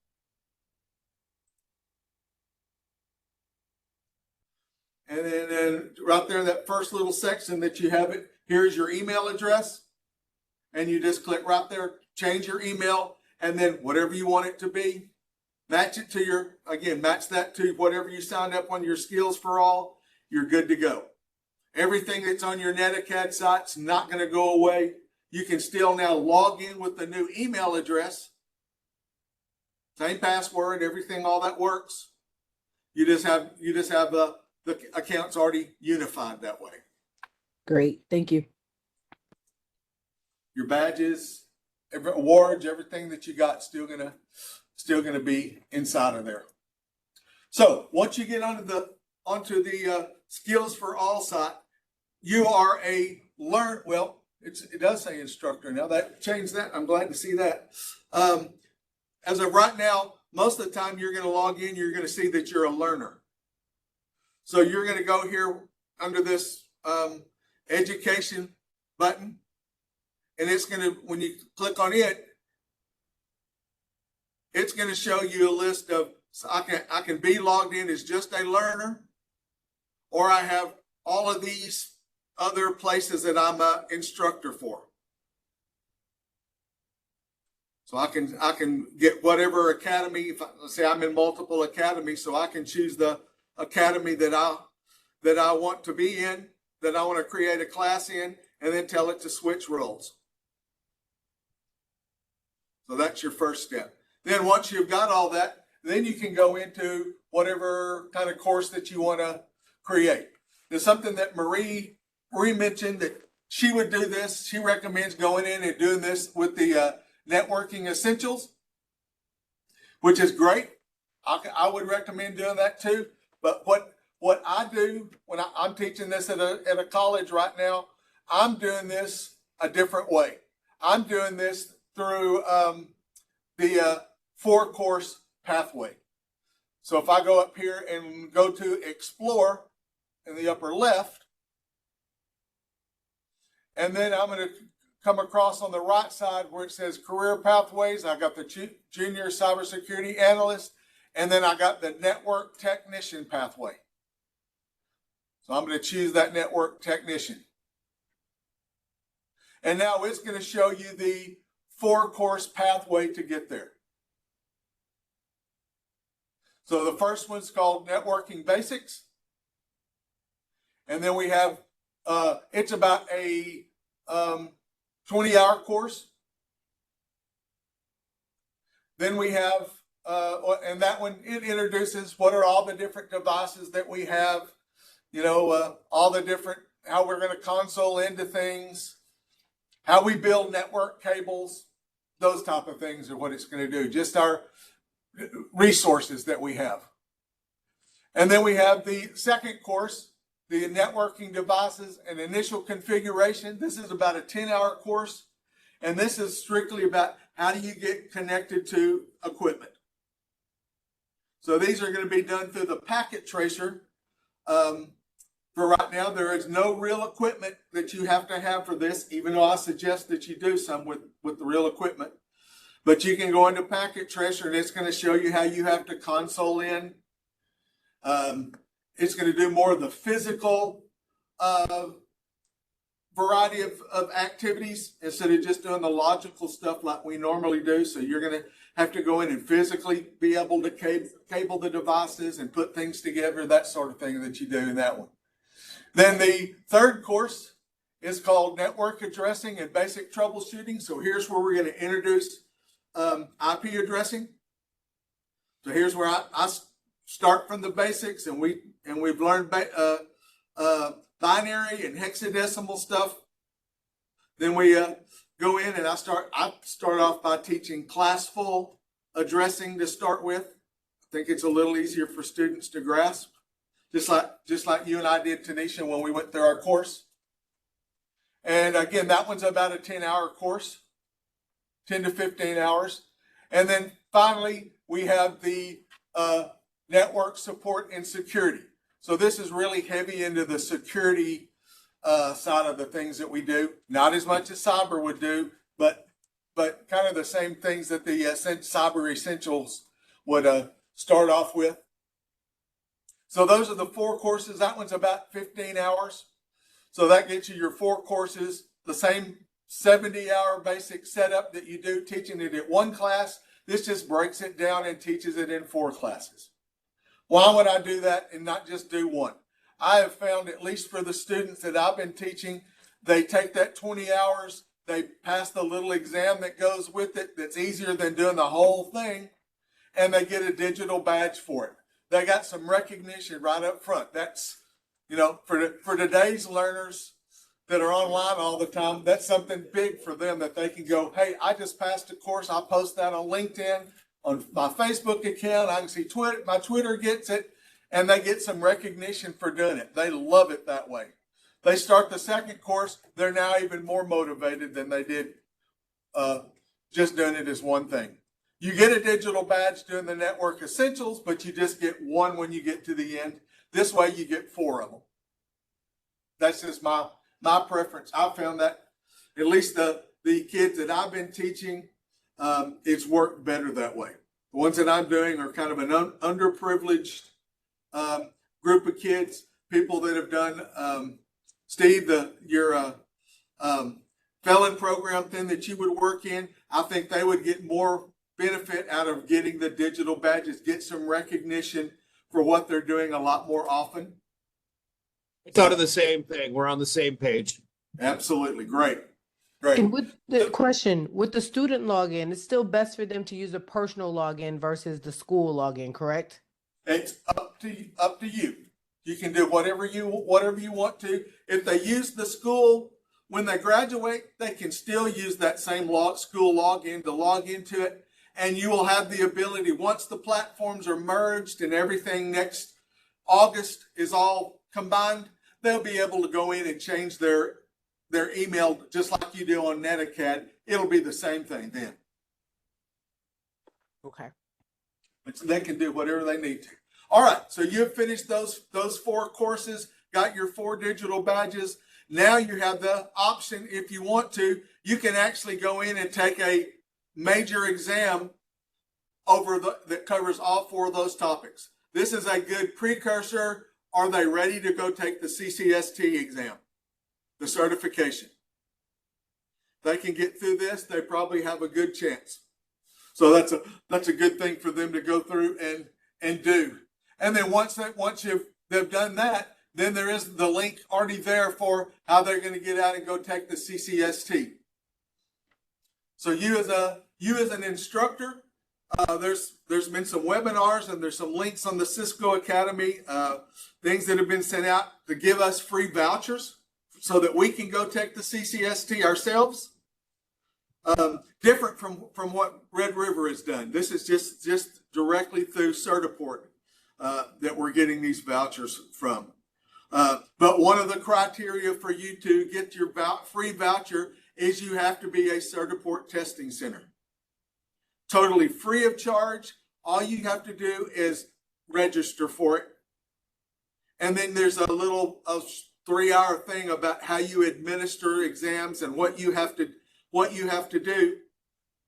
And then at that point, you have a testing center, you're an administrator, you get your free voucher. And now, right there in your school, you can, the computers they're used to doing in your classroom, you can now give them the certification. They don't have to go somewhere else to do it. You can even do it remotely if you choose to do it that way. They can download the software and they can do it at home and you administer it. They just need to be on the WebEx thing with you or whatever, Zoom or whatever you're doing. And then you have to be able to turn on their camera and microphone and watch them take the exam is what they do if they're going to do it from home or something like that. I just suggest do it at school, do it somewhere. I do it when I do it after school hours. So if it goes longer than the class period, then they got some extra time. There needs to be a quiet environment. There can't be other students in the room when they're taking their exam, that kind of things. Unless there are multiple people taking the exam at one time, that's okay. So some criteria that you'll have to go through and get that Certiport testing stuff set up, but not hard to do. Once they've done that, they've got their CCST, then they can actually go in and get to the bridging and put their resume out there, get some, see what companies are there that they can apply for. That Manpower is awesome.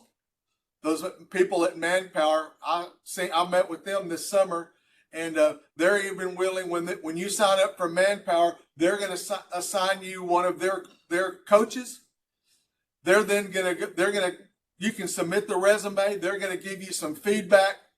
I would change this. This was great, so that you tweak your resume to be good. They're going to go through some interview process with you, so that you will do better when you get into your interviews. And then they are going to help you in your area.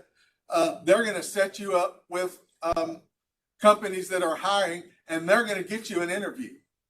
Yeah, there are ways. It's just an awesome program, awesome thing that they're going to do with it. And they're not going for the minimum wage jobs. All of them that I've seen, at least when they presented stuff to us, as a CCST, you're looking at somewhere between $50,000 to $60,000 a year job to start with. If you get a CCNA, they don't have anything less than $80,000 a year jobs. And I had 2 students in my college that went through this, got their CCST, went into the bridging program, found something that they did, 2 days they were hired after they had their cert. So I know it works. So this is really a great way to go through and do it. And they got a great program to go through the bridging and then go through that Manpower website to get you a coach and get you set up and get you a good job out there. They're going to do an excellent job for you, I know. Scott, do you have a link for that, or is it in the resource that you pointed to? It was in the resources that Gabriella had. So Keith is going to be sending that to you, but I will see if I can find that. I have the link somewhere. I will find that and have it for you this afternoon when we get through. I'll shoot you a quick email. Thank you. Okay, great. Thank you. So that's one pathway, Tanisha, that you could go through and start getting things going for you. You, again, also when you go through the Explore, you have, there it is. You have lots of other options. You have these Get Started options that you can go through and look at. So again, there's just there's a basic, oh, that's not it. Come on, get started.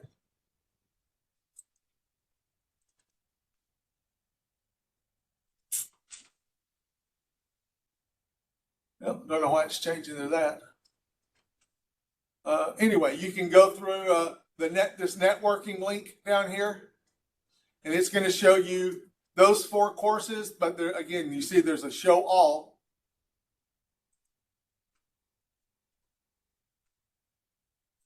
And so now you have, here's all the courses that are offered in the networking side of things. So not just those 4 things that we looked at, but there's some beginner level, again, devices. Here's the networking essentials. That's the whole 65 hour thing to go through. There's basic packet tracer activities that they can go through and get stuff to.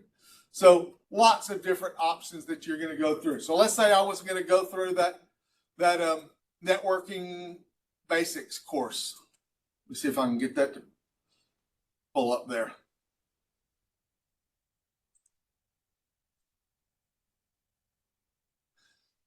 So again, I can go through and just doing that, I can see the resources. You can go through it as a learner and do that. You as the instructor, that's not the way that we need to do it. This is set up to be the self-paced way of going through to do it. So we need to, let me back out of that.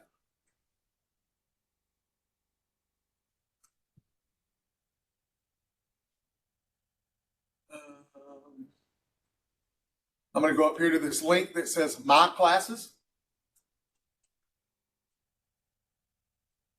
And then there's a link over here to Create. And I'm going to create a class. And then I have the option. Do I want this to be a self-paced class or an instructor-led? I want to choose the instructor-led. And then next. Here's some of those things that we're going to do. Create the compelling reports. That's one that I'm interested in, and I'm going to go take that myself. I use that a lot in what I do. And then what language you want to speak it in. So I think it's just English at this very moment, but they're going to put it in, I think, 4 other languages pretty soon. And then when do I want to start? Let's say I'm going to start that today. And that's going to run through the end of the year. And now I have the option to put, here's where I brand it for what I'm going to do. So I can retitle it to whatever I want to, so this is the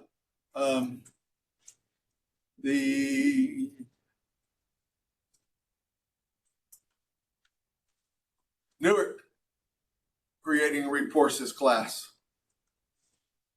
And do whatever I want to. I can look at it in different versions. I can change this image. So if you got your school logo, you can upload your school logo into here so it brands it for you a little bit. You can go down in the introduction information that it tells you about it. You can go through and give your students more details. Be sure you go create a net right now. Create a NetAcad account first. you know, or just whatever you want to, however you want to tell them to do. And, you know, here's our school, use your school email or whatever it is. You can give them all types of information stuff down there. I'm going to click on the next button. And again, now I can choose who's going to be the instructor. I can add multiple instructors if I need to right here. Again, these courses don't have to have any instructor training to them. You just sign up, you're ready to go. And publish. Now, I have a question. Last year, when I used the Skills for All, maybe it might be better this year. I had an issue with when I created that instructor-led course, and I would give the students the link, it would come up as self-paced. Correct. That's the way it used to be. Okay. Even though that it was still what we had last year, you created the instructor-led course. All that did was give you the ability to see their grade book. You had no other functionality at all. No, but that was the issue, is I couldn't see theirs. Because like you could, when they logged in, and if they logged in where it was the instructor-led course, it actually said on their side, instructor-led. But then sometimes they would log in and it would say self-paced. And I'm like, no, that's not the right one. You should be in the instructor-led one. So it was weird because they were all using the same link to access it. But some would come up instructor-led where it was labeled instructor-led. Some of them came up as self-paced. And I would have to do some finagling and things to get them in the right place. All right. It could have been something on their website. I have no idea what it. Okay. I didn't know if anybody else had that issue. Nobody else has told me. What I think probably happened is when they got to this site, there's a link up there that says my classes for them too. And they probably went to sometime and went to Explore, and they had created their own self-paced course. And it was also in my classes. And they were just clicking on the wrong link in there, is my guess. Possibly. But I don't know. Because I say I've never seen that. My nephew was going through classes. I created one. He did exactly the same thing. And I couldn't see his classes, and it took us forever to figure out that he had created his own self-paced course, and that's what he was going through. So that would be kind of be my suggestion. So you can create multiple classes, whatever. So I just see this creating one, and I can see I have one class, my networking basic class. I have 2 different classes set up inside of it.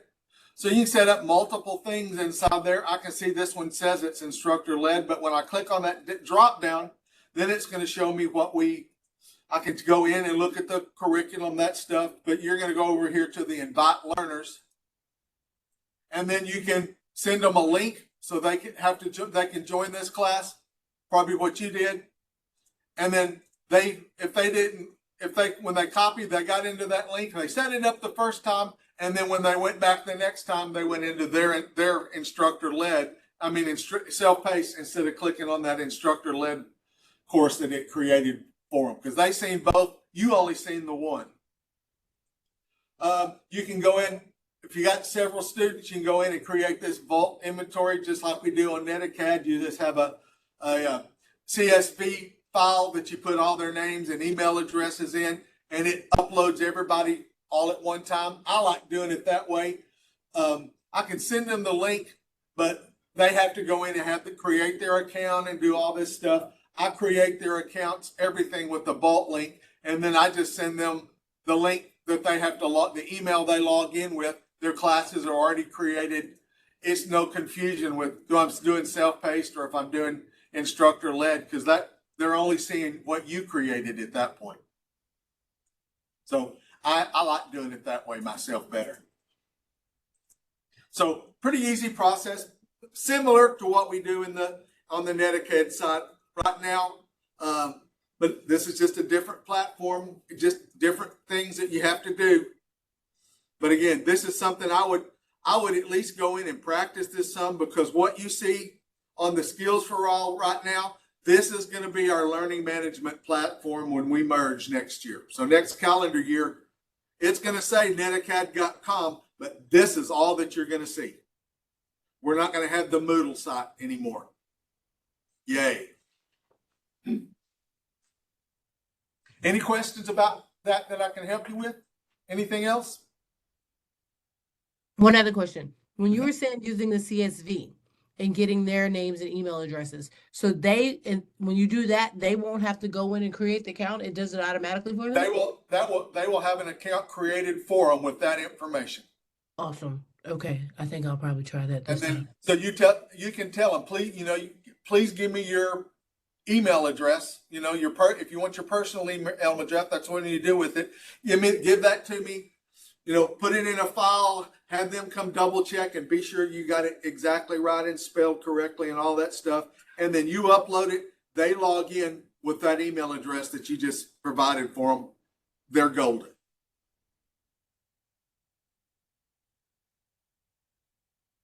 Anything else? Not right now. All right. Just 11 o'clock. Let's look a little bit at some of the stuff that you just downloaded. Excuse me a minute while I get that pulled up.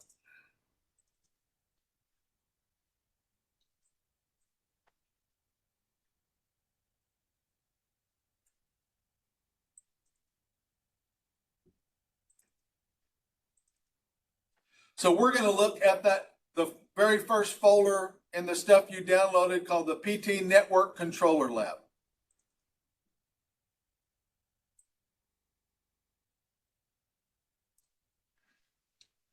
Hope you can see that. So what you're going to find in there, the start files. So I've created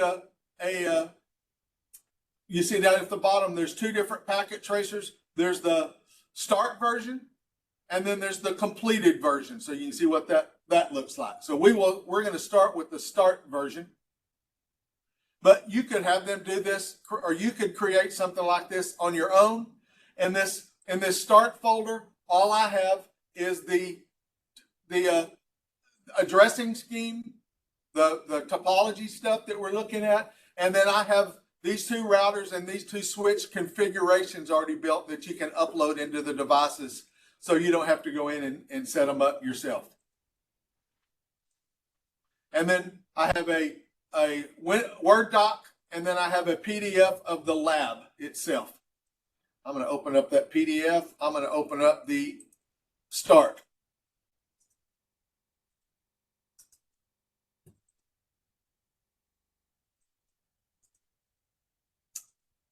Now, and that will take a minute for it to, there it goes. So there's the lab that you're seeing stuff on right now. So I've got these PCs, two switches, two routers, and then it's going out to this ISP site. You can see things are orange and the amber colored. They're still coming up. I'm going to fast forward so I can get to all the green lights. It's going to tell you, I'm going to click on there. There's the ISP. There's a server out there. I'm just going to go look, see what is that server's IP address? Because I don't remember. It's in the labs stuff that's there. All right. So 146.52.80.20. Let's make a copy of that. I'm going to go to, I'll just do it from PC1. I'm going to go to its desktop. You can see that it's got a 192.168 IP address. So that's all set up for the internal. I can see what the DNS server is, which is that server that I had back down there. So if I go into my back into my desktop, let's go to a web browser. And again, I can type in that IP address.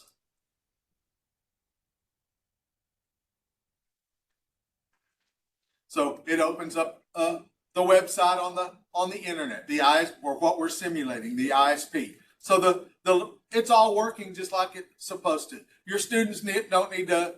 I mean, at this point, by the time they get to semester 3, chapter 13, they ought to be able to configure this themselves. I would just give them, here's the topology, here's the IP addressing, that Word document, and make them build this out themselves. For you guys, I've just already got that already done. So, so the lab goes through and talks about how you go about going through and setting up all of those different things. I'm just going to real quickly go through and show you basically how you create this network controller. So I want to be able to control this from a central location.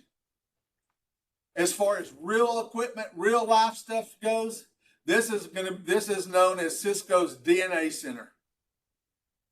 All of your new equipment, that's the reason Cisco has went to the 8200 routers and the C1000 switches, or the 9300 switches, and the new, again, all the new equipment updates that they've asked you to go through and do, because everything comes equipped with DNA Center built into it. So everything that we're demonstrating, going to go through and look at today, or in this, how you get it set up, is exactly the way that you would do it in real life. You're just going to have tremendous amount more functionality. This is very basic right now. When Packet Tracer 8 comes out next year, you're going to have a whole lot more ability in that DNA Center, and some of the things that I'm going to show you, even from the automation side of things, are going to be awesome in the new version that when it comes out. But to set it up basically right now, I'm going to go down here in the bottom right. I'm going to go to the end devices, and then come across about the 5th icon over. It says network controller. I'm just going to grab one of those network controllers and drag it up on the screen somewhere. It doesn't matter where you put it. And it called it the PT Network Controller 1. Great. Makes no difference what it is. And then to cable that, I'm simply going to go down and grab a straight through cable. I'm going to go from my controller. I got 2 ways to connect. I'm going to choose gigabit internet or gigabit Ethernet 0, and I'm going to connect it to either one of the switches. It makes no difference. I'm just going to go to switch 2 and connect it to whatever. I'm going to connect it to fast Ethernet 02. Any type of connection. I got a connection. I see the lights doing their thing. I need to set up the controller now. So I'm going to click on it where it opens up. And so you can see the physical view, what the DNA Center would look like in the back of it. Again, we don't have to do anything necessarily in there. It's already cabled. I'm going to go to the config tab, change the name of it if I wanted, whatever I need to do. But I have defaults down here that I can use. So, see, the lab's telling you what all those are going to be. I better look at them.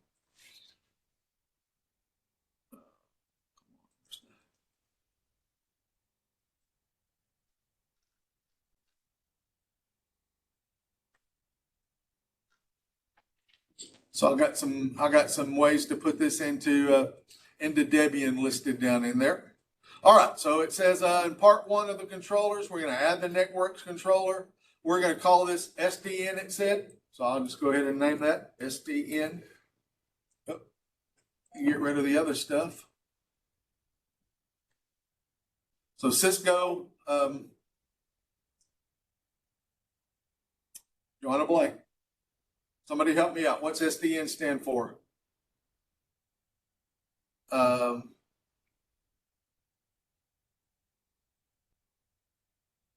think of it in a minute. Anyway, new terminology that we got to get used to. Tells me how to go in and make the connection, and then I'm going to go in and configure it. It says the default gateway is 192.168.1.1.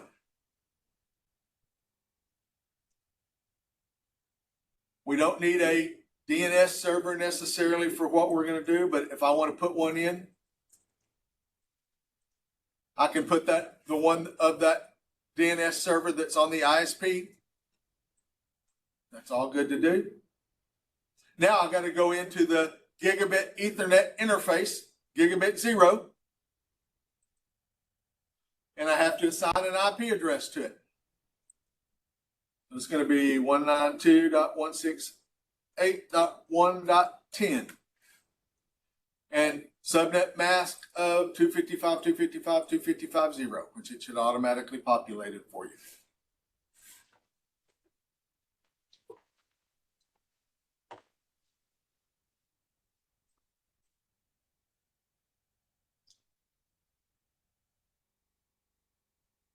And then, very important to get this to all work, you got to go down here where it says real world, click on the controller, and you have to check the box that says access enabled. And then it'll show you the status is now listening on port 58,000.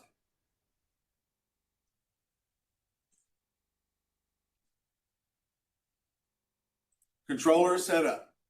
So all I did was go in and give it a IP subnet mask default gateway, set a DNS to it, and told it to enable access. Very basic to do that. Now, you as end users, it's already to be turned on this lab to do it. But what you as a user, what your students need to be able to do to make this work is you're going to have to go turn on these two options. Okay. So if you go up to the options menu at the top and go to preferences,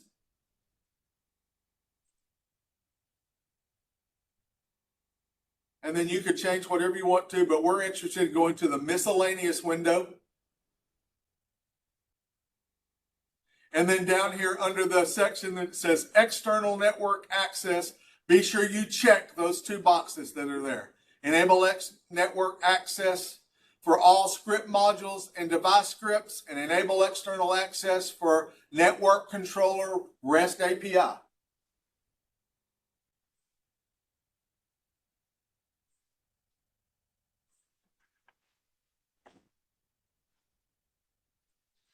So we now have a network controller set up, ready to go, that the real world could access.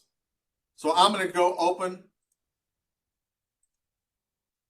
my browser that we were just in. I'm in Firefox on my real computer. This is what I'm logged into everything. I'm just going to open up a brand new tab, and I need to go to. I want to go to those. I want to go to my loopback.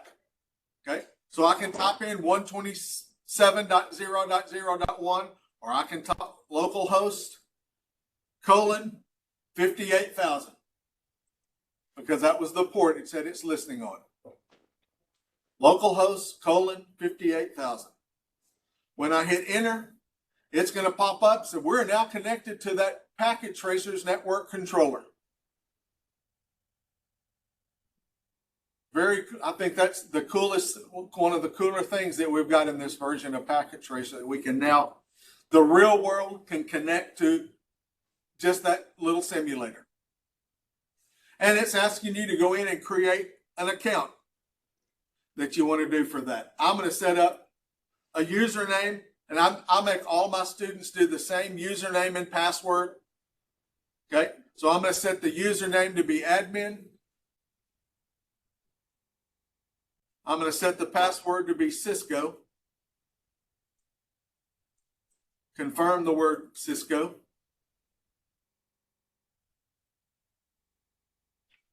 And then when I hit the setup, it's going to create that account. And now, again, we're not using my LogMeIn account. So I'm going to go to the network controller, use what I just did, admin and Cisco. I now come into this dashboard view, which right now I have no host, I have no network devices, nothing has been found, we have no credentials at this point. Nothing is set up, ready to go. So now of the lab, I'm ready for part 2. So I'm going to go to the hamburger up here on the left, those 3 last lines. I never really thought about that, but I was told that's officially called the hamburger. And I'm going to go down to provisioning.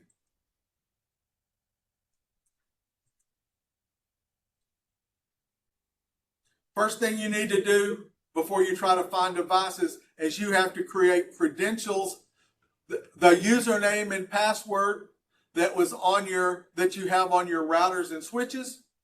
They need to know what it is so this can log into them.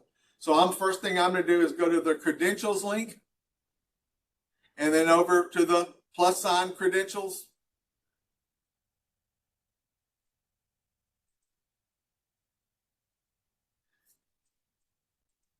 And my username, admin is what I set it to. Password is set to Cisco. The enable password, class. So when we go into privilege mode, and then give it some type of a description. I'm just going to call it network. You can call it whatever you want to. And then click OK. Admin, Cisco, enable password is class, description, network. Admin and the two passwords, those are critical for you to connect to your devices. I'm going to click OK. No, I don't want to create a new account. Last pass. All right, so I can see that. Notice now you have a token. So here's your token to be able to do stuff. So you got that one token. You could create multiple accounts if you wanted to. You could, in your classroom, you could create this. You could give your students this token. They now have access to this packet tracer so that you can log in and do stuff with them.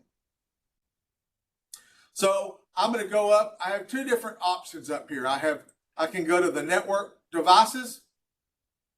So this is really where I'm putting my host. I'm going to go to the discovery. And this is where I'm going to find the routers and switches. So I'm going to click here on the plus discovery.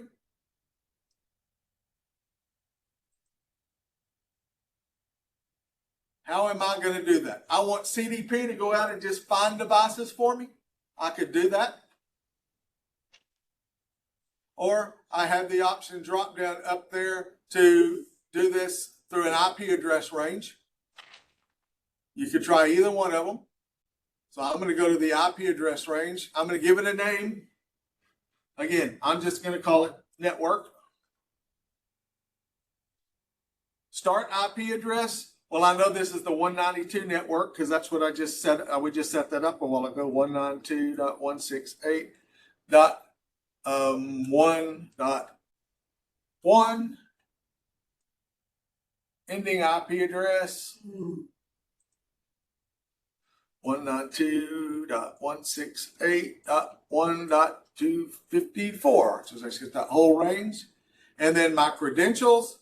I'm going to kick the drop down. And I see my admin network, what I just created a second ago. I'm going to create that.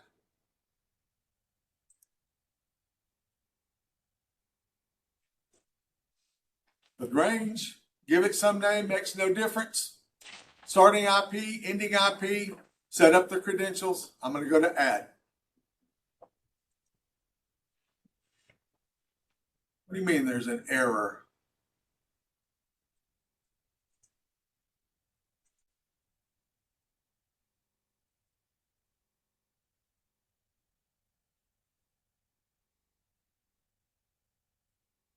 Okay. Why would we want to make that be an error? Or how would that be an error?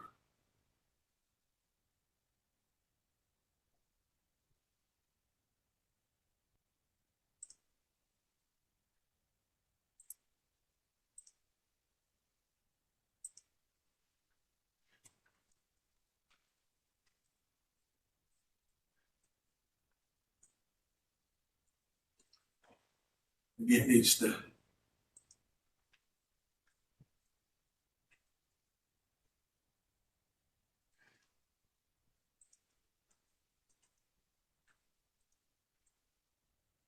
All right, then it changed. It needed the network and the broadcast, not the first available, last available. That was my fault. So now it's going through and going to go through New device detection says inactive for a minute. So there's it's found 2 other devices. So it's just looking for everything that's out there in the network.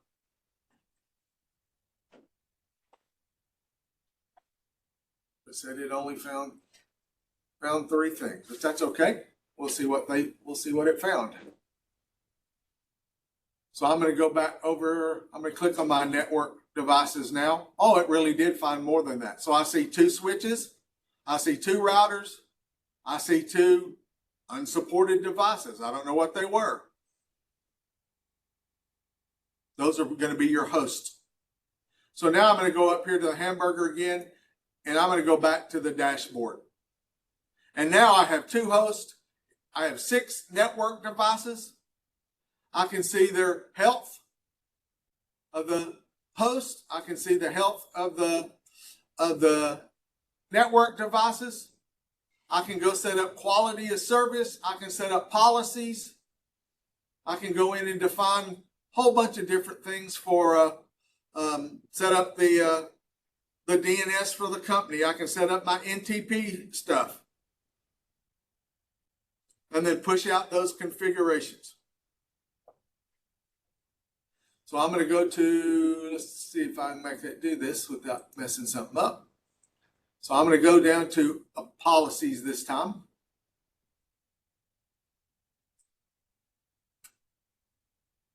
And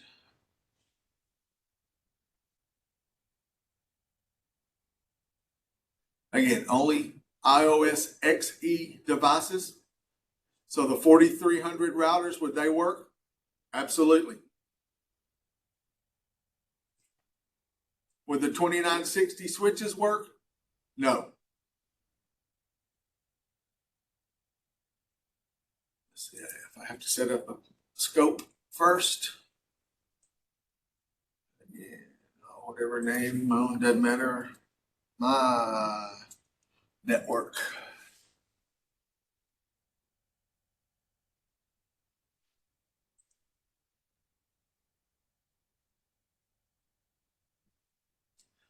And let's see if I can.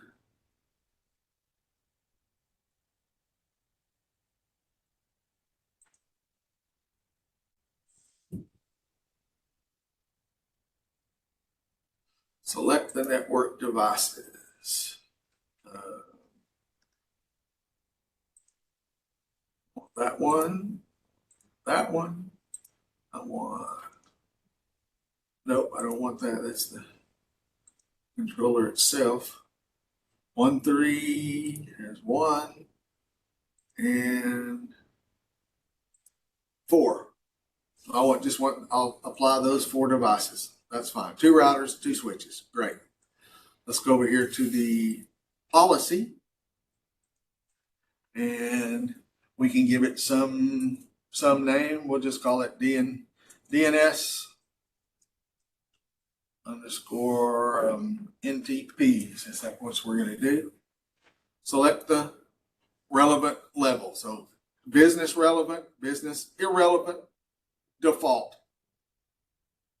Again, not sure which one. I'll just choose default. Or if I choose the business relevant, you see the 2 things, protocol scopes doesn't change. So I'll just say default. What protocol am I doing right now? I want to say DNS. Go back and choose, if I scroll down, you see we have a bunch of stuff we can configure. I'm going to go find DNS and NTP. Select the scope. I want that on my network that I just set up in the scope right there.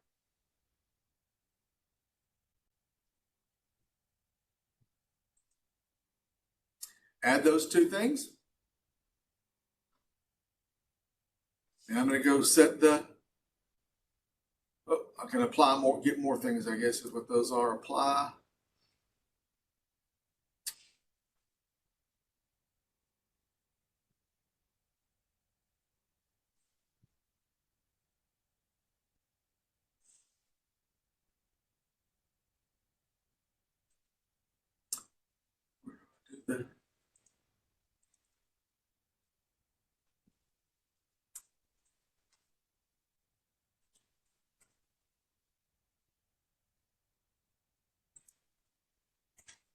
Thought I did it in there.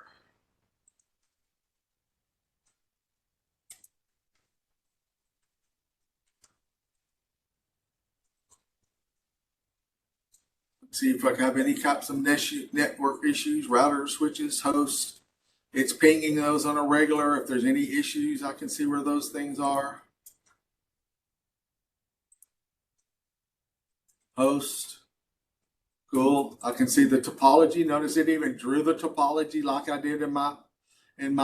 I can run this trace route. I call it path trace, but this is the trace route that I can go out and look at something with it.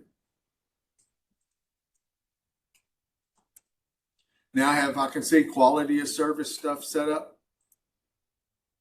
That takes me right back to those.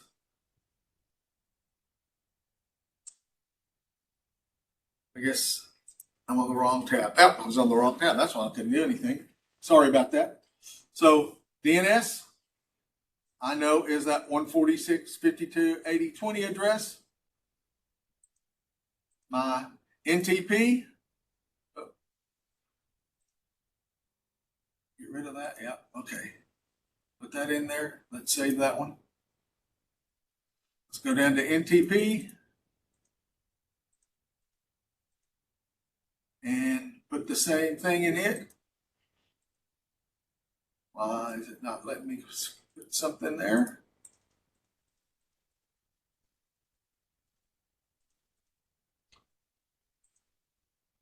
Save, maybe we gotta do them separately. Push that configuration. NTP is set up. Yeah, it said NTP server. Okay. It didn't set the DNS server. So that's weird. NTP set DNS. Let's give it a domain name. We'll just call it cisco.com. Probably should be a lowercase c. And IP address of the DNS is that 146 number. Save that. Now push our config, DNS, NTP set. Okay. Saving. So it's pushed that out to those other devices that are out there. Did it really do that? I guess we should have looked first. So let's go to, let's just go look at router 1.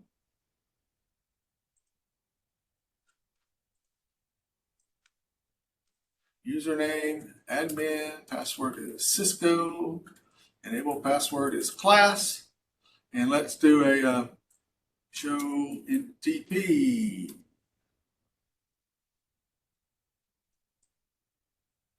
Status. All right, NTP. Well, there it is. It's configured this from my remote computer.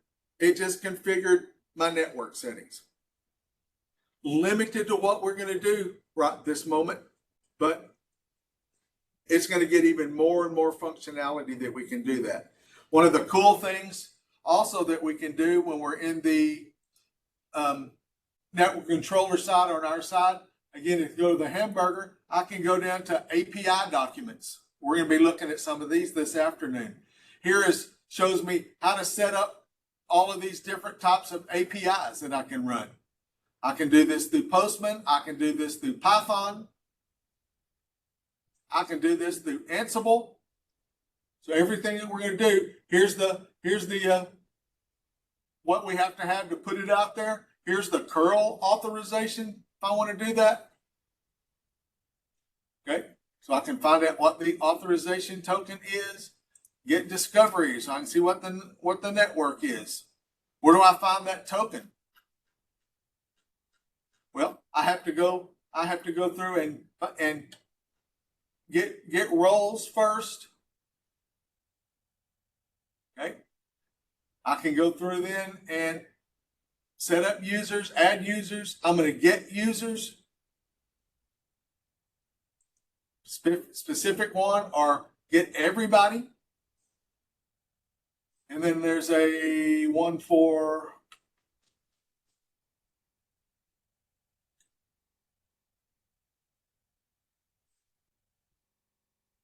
And then that one, the users. Oh, I can get credentials.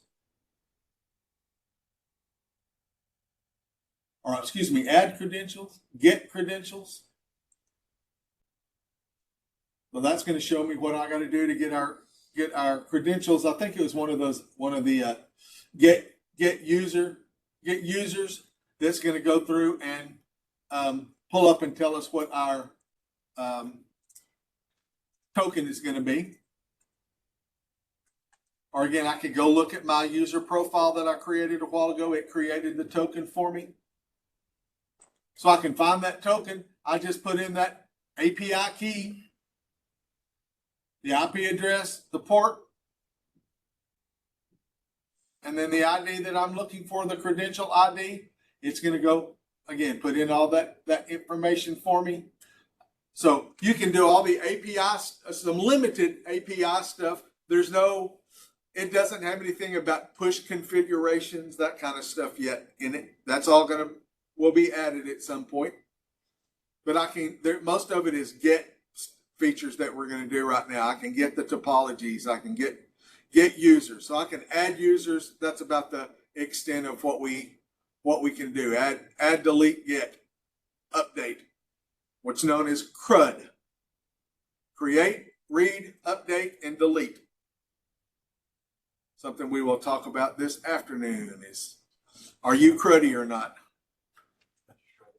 Any questions about this controller?